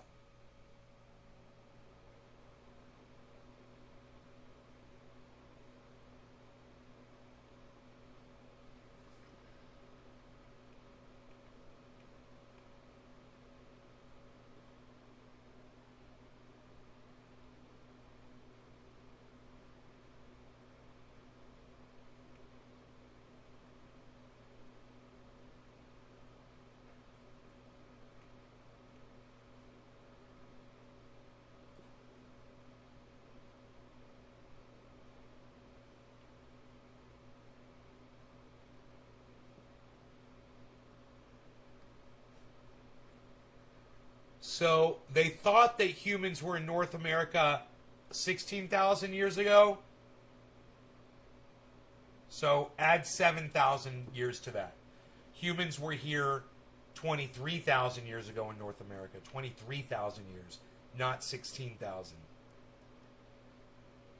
Yeah, 7,000. They were 7,000 years off because they found these footprints. They're footprints, human footprints, and they dated them.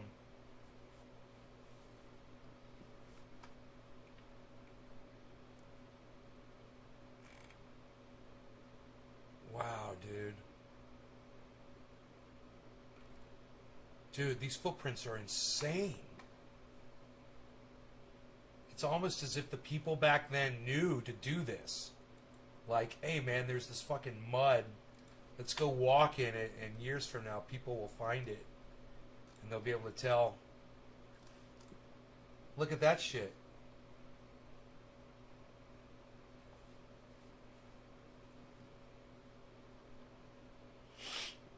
It's like they intentionally did that. That's not that.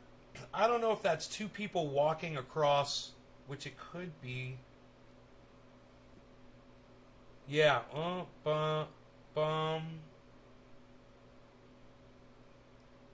Yeah. Those are two sets. That's a man and a woman, I think, walking together. Two different people. It's amazing, huh?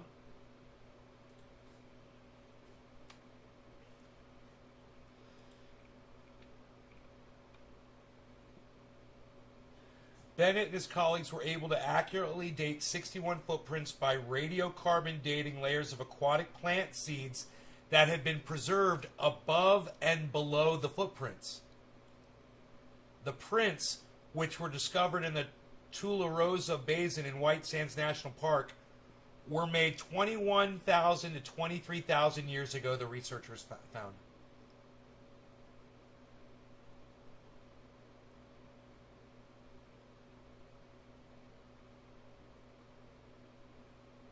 They were mostly teenagers and children that made those footprints. We're living in New Mexico at the height of the last ice age. At the height of the last ice age. There were humans here. I wonder how cold North America was during that time. Between 19,000 and 26,000 years ago, a period known as the last glacial maximum, two massive ice sheets covered the northern third of the continent and reached as far south as New York City, Cincinnati, and Des Moines, Iowa. The ice and cold temperatures would have made a journey between Asia and Alaska impossible during that time, meaning the people who made the footprints likely arrived much earlier. It's the first unequivocal site and a good data point that places people in the American Southwest around the last glacial maximum.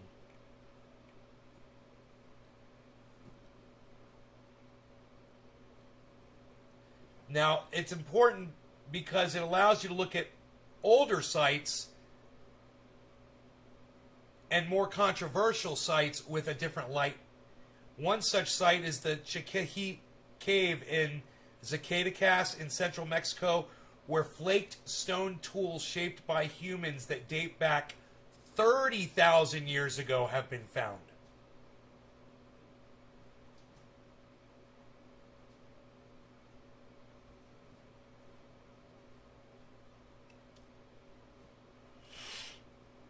David Rachel, a geoarchaeology consultant who has worked with the human and animal trackways in Tularosa Basin for 8 years, said the footprint dates provided by Bennett and his team looked extremely solid, with seeds providing very reliable and precise ages through radiocarbon dating.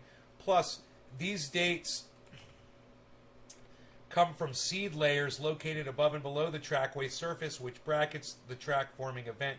You could not ask for a better setup, said Rachel, who was not involved in the study.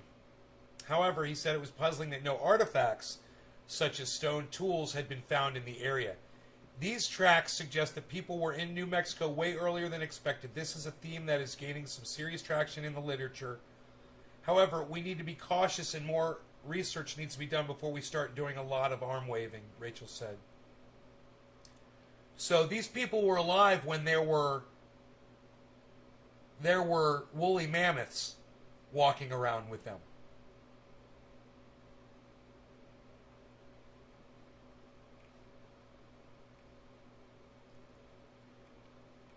The footprints were likely made in soft ground at the edge of a wetland. Wind possibly blew dust over the surface, silting the prints, Bennett said. Hunter-gatherers, he said, would have done a lot more than 10,000 steps a day, meaning at least a few footprints would survive in the fossil record. Wow, dude. Here's another picture, guys.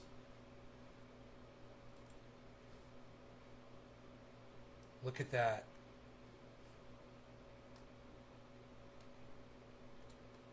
From the feet of babes. It's fucking psychotic. They were speaking to us with their feet. And to think 100 years of industrial technological advancements will be the thing to destroy it all. Unless we drastically change. So, the movie 10,000 BC was correct. Learning. There's been people here for thousands of years. You think they had air conditioning? Quit crying.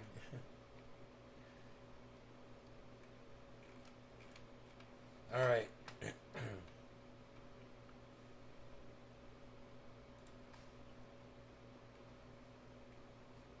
9 and 14-year-olds made those footprints.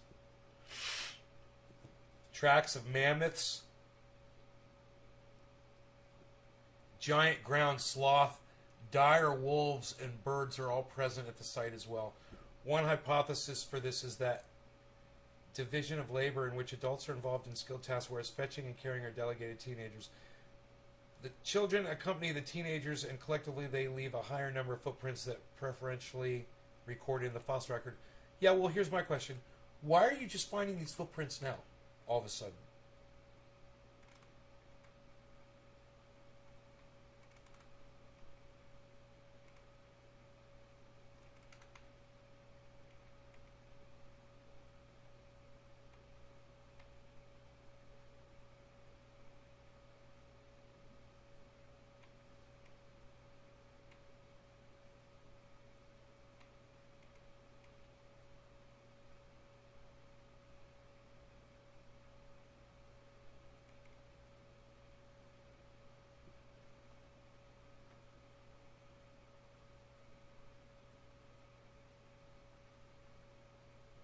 The prints which were discovered in White Sands National Park. It doesn't say when they were discovered. Jesus fucking Christ. It's amazing that they preserved that, man, that people didn't ruin that shit and walk all over it or just think that it was something from more recent time. Wow, man, that's an amazing discovery. You got to really appreciate some shit like that.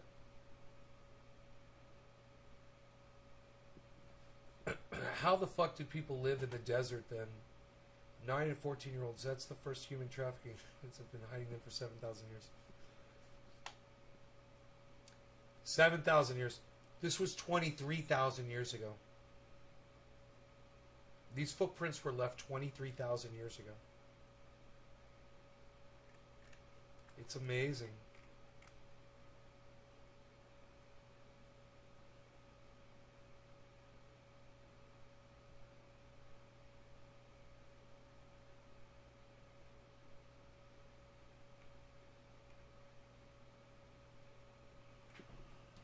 Wow, it's fucking breathtaking, man. It's fucking, dude, that doesn't amaze you. Holy shit.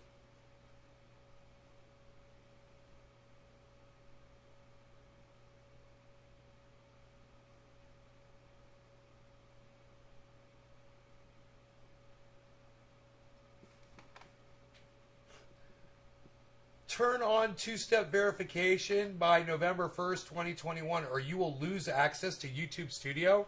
Have you guys seen that shit yet?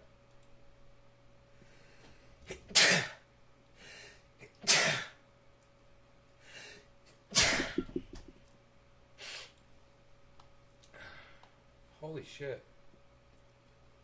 That sucks.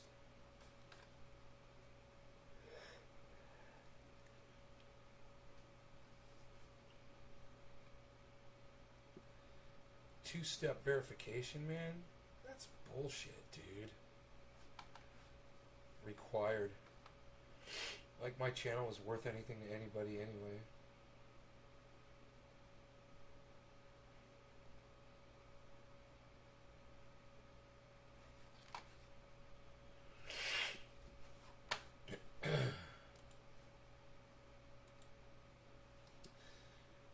You guys, thank you so much for watching. I hope you enjoyed the show. We almost went 2 hours on this one.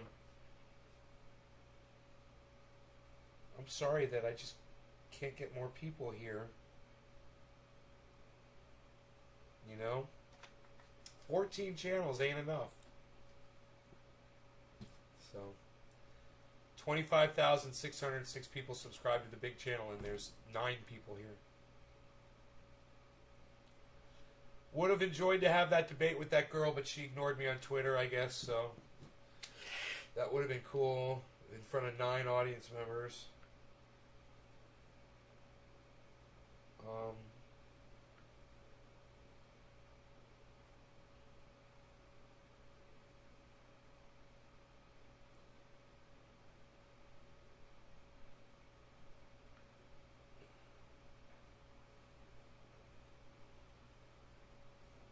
This Kyle Cuck right now, I'm dying.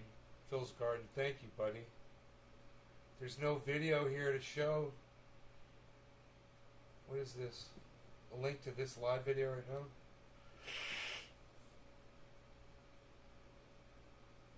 I need you guys to make clips of me when I'm funny and good.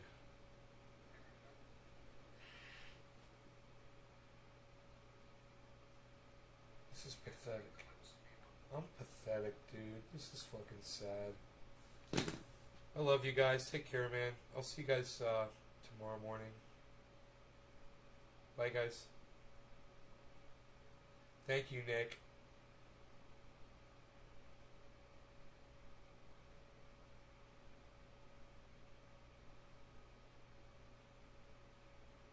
Hashtag keep it open. Bye, guys.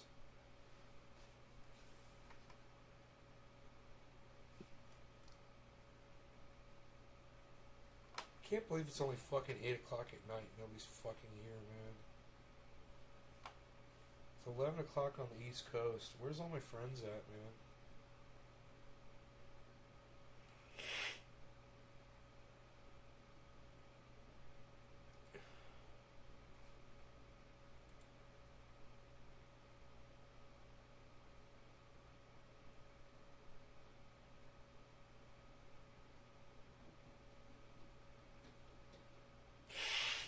Cat wants in.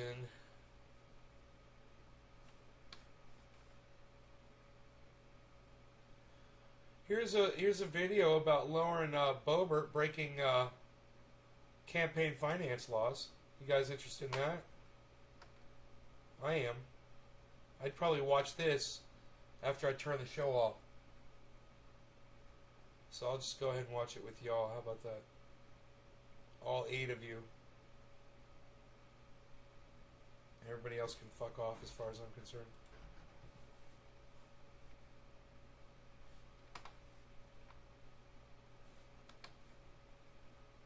Back to Capitol Hill, here's another look at the House Republicans who stage a mask-free walk to the Senate today, where masks are not required. They're against the new mask rule for the House put in place by the chamber's attending physician, a doctor. Yesterday, on the first day of the mask requirement for the House, at least 24 Republicans were seen defying it, including Congresswoman Lauren Boebert. That same day, a witness told CNN that Boebert threw a mask back at a House staffer when she was offered one. Boebert's office said she simply slid the mask across the table. Back in her district in western Colorado and southern parts of the state, according to CDC, several counties are hot zones for COVID with a high case count.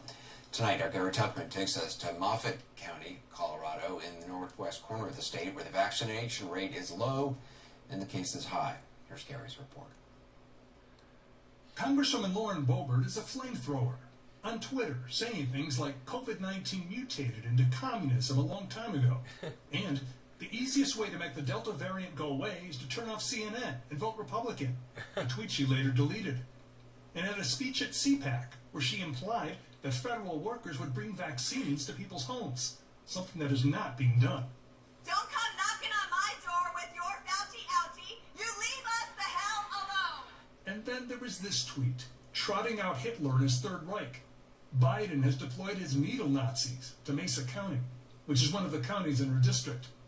What was she thinking with that tweet and the other things she has written and said? We went to Capitol Hill to ask her. Representative Boebert, quick question for you. Why did you use the term needle Nazis on your Twitter feed? Were you trying to make fun of people? Were you likening them to Hitler, the pandemic heroes? Any comment at all? The tragic fact he gets her all the time right there. It's hilarious. District is now a COVID hot zone. And that's exactly what she always does. She just keeps walking. You're in the mostly rural 3rd Congressional That's District. fucking great. Transmission He's doing his job. High in most of the district's counties. Need to fucking do that Vaccination rates low. It's as bad as we've seen since the beginning. Memorial Regional Hospital in tiny Craig, Colorado, had to reopen its COVID unit, where people are getting sick and dying. Andy Daniels, who describes himself as a super conservative individual, is the hospital's chief executive officer. How does it make you feel the way Representative Boebert has treated this pandemic? The masks, the vaccine. You know, I'm embarrassed for Colorado, too, quite frankly. I'm embarrassed that she is my representative. So you're the CEO of an important hospital in her district, and you're willing to go out on a limb and say that? I am. I think if you're going to take a stance in healthcare policy, you might actually want to learn something about healthcare policy. Dr. Matthew Gregorzeski is the hospital's emergency department chief medical officer. She comes from a position of power, being an elected official, and I think that people are listening to what she's saying, and a lot of what she's putting out there is ideology that isn't fact, isn't medically sound. Dude, he's got Iron Lungs McGee's last name. And it's putting a lot of people at danger, and it's quite honestly costing people lives, and it's frustrating to have to fight against that. The doctor and CEO would both like a chance to speak to Lauren Boebert. I wonder how close they were, letter-wise. It could have been the same last name. And show her things like this. 78-year-old Robert Edwards is a patient in the COVID unit. The husband, father, grandfather, and great-grandfather, who already had comorbidities, was quite sick when he came in. How are you feeling? I feel a lot better. Robert has improved very significantly. Doctors believe the reason for that is because he did receive the COVID vaccine. Do you think he could have died if it Why didn't he have a mask on? A few hours after I sat down with him, Robert was released from the hospital. I know those are tears of If he's got COVID, why isn't he wearing a mask? It was scary. Fuck you, douchebag. Wear a mask. Hospital officials say Representative Boebert has not paid a visit to this hospital to see people like Robert since she was elected to Congress last November. She also would not respond to me when I tried to talk to her one more time as she was leaving the Capitol. Representative Boebert, I just want to give you one chance to answer the question if you want to.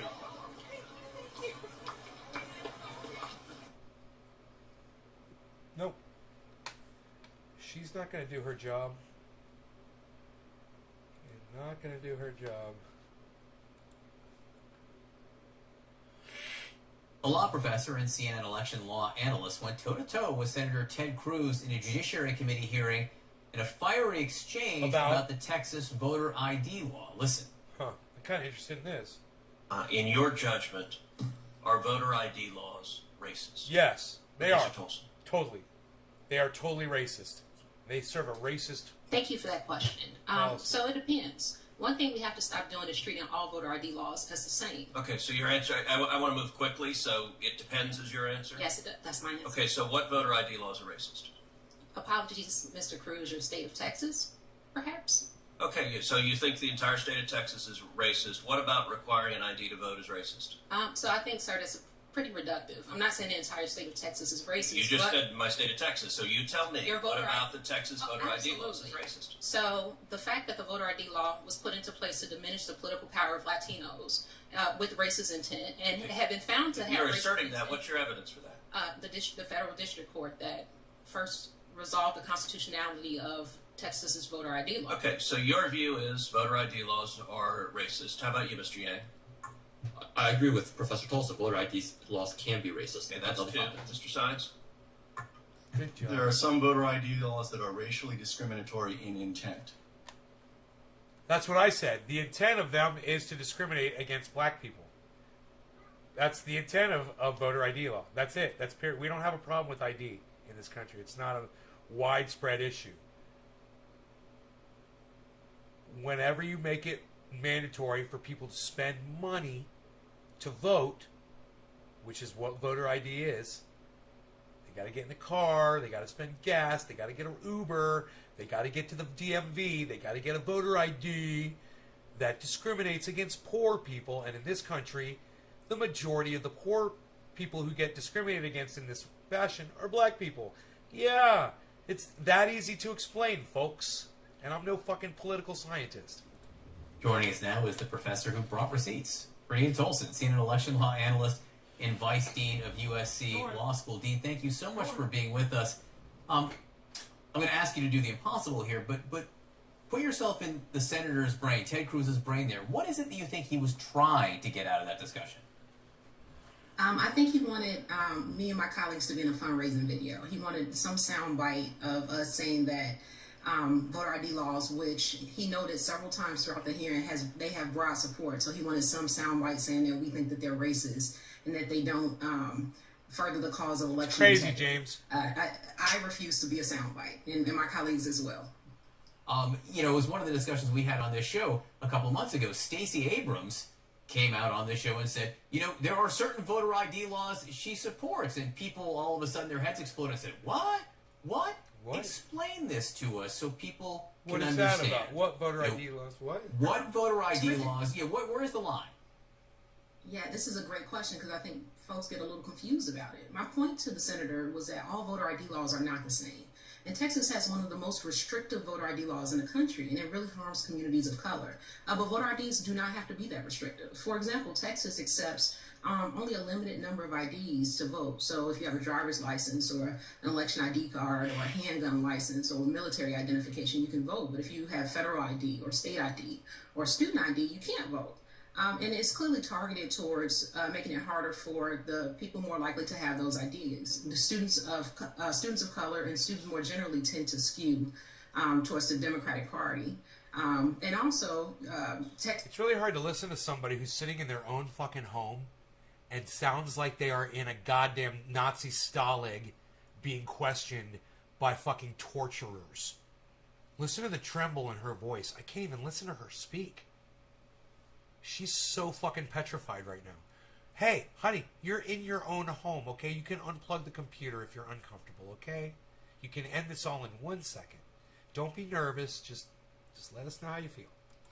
Texas has part-time ID issuing offices in rural areas with high concentrations of people of color and people in poverty, right? So the entire regime is really... She's got that little trembling lip going on when she's talking, and she's almost got that fucking Eddie Vedder vibrato going, oh, I seem to recognize your face.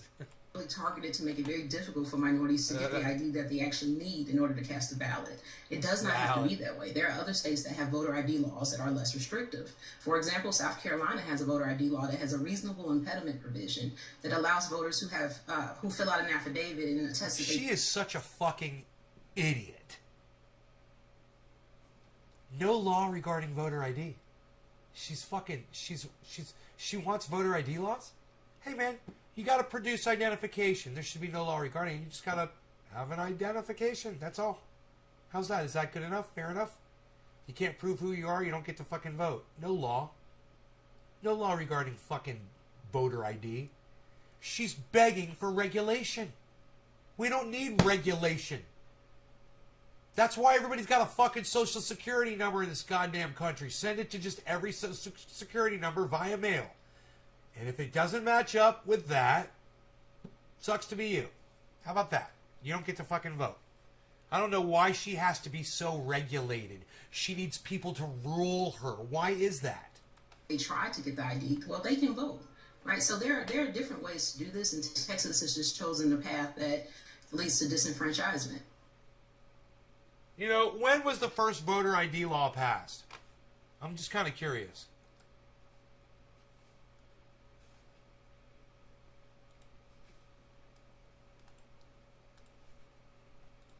When was the first voter ID law passed in the United States?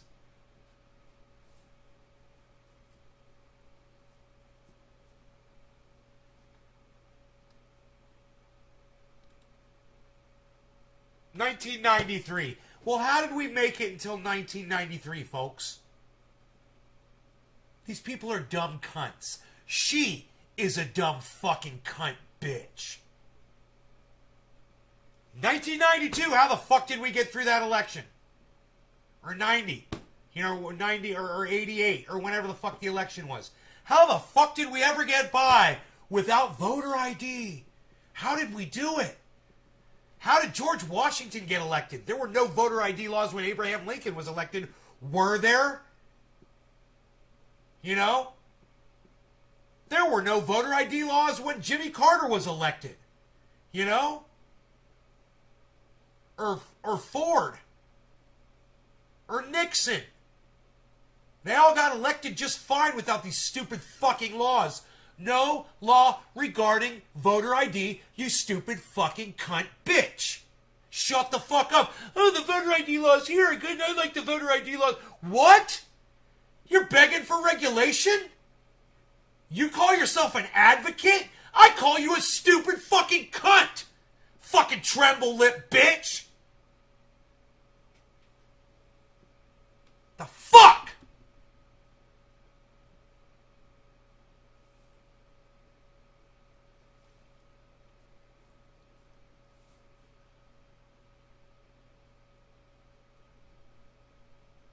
No, this did not start after Trump's dumbass was in office. This started in 1993, bro. It was first introduced in 1993 during a tenure of Chief Election Commissioner T.N. Seshan. Not after Trump's dumbass was in office, James Simon. But nice try. Donald Trump was not in office in 1993 when they passed the first stupid fucking voter ID law. It was 1993, bro. Anyway, I've had enough of tonight, guys. You guys, I love y'all. Take care. I'll see y'all in the morning. Take care, guys. Thanks for participating in the show. You guys, I'll see you in the morning. Bye. I'm down to 7 fucking viewers. That's why I'm leaving. Bye, guys.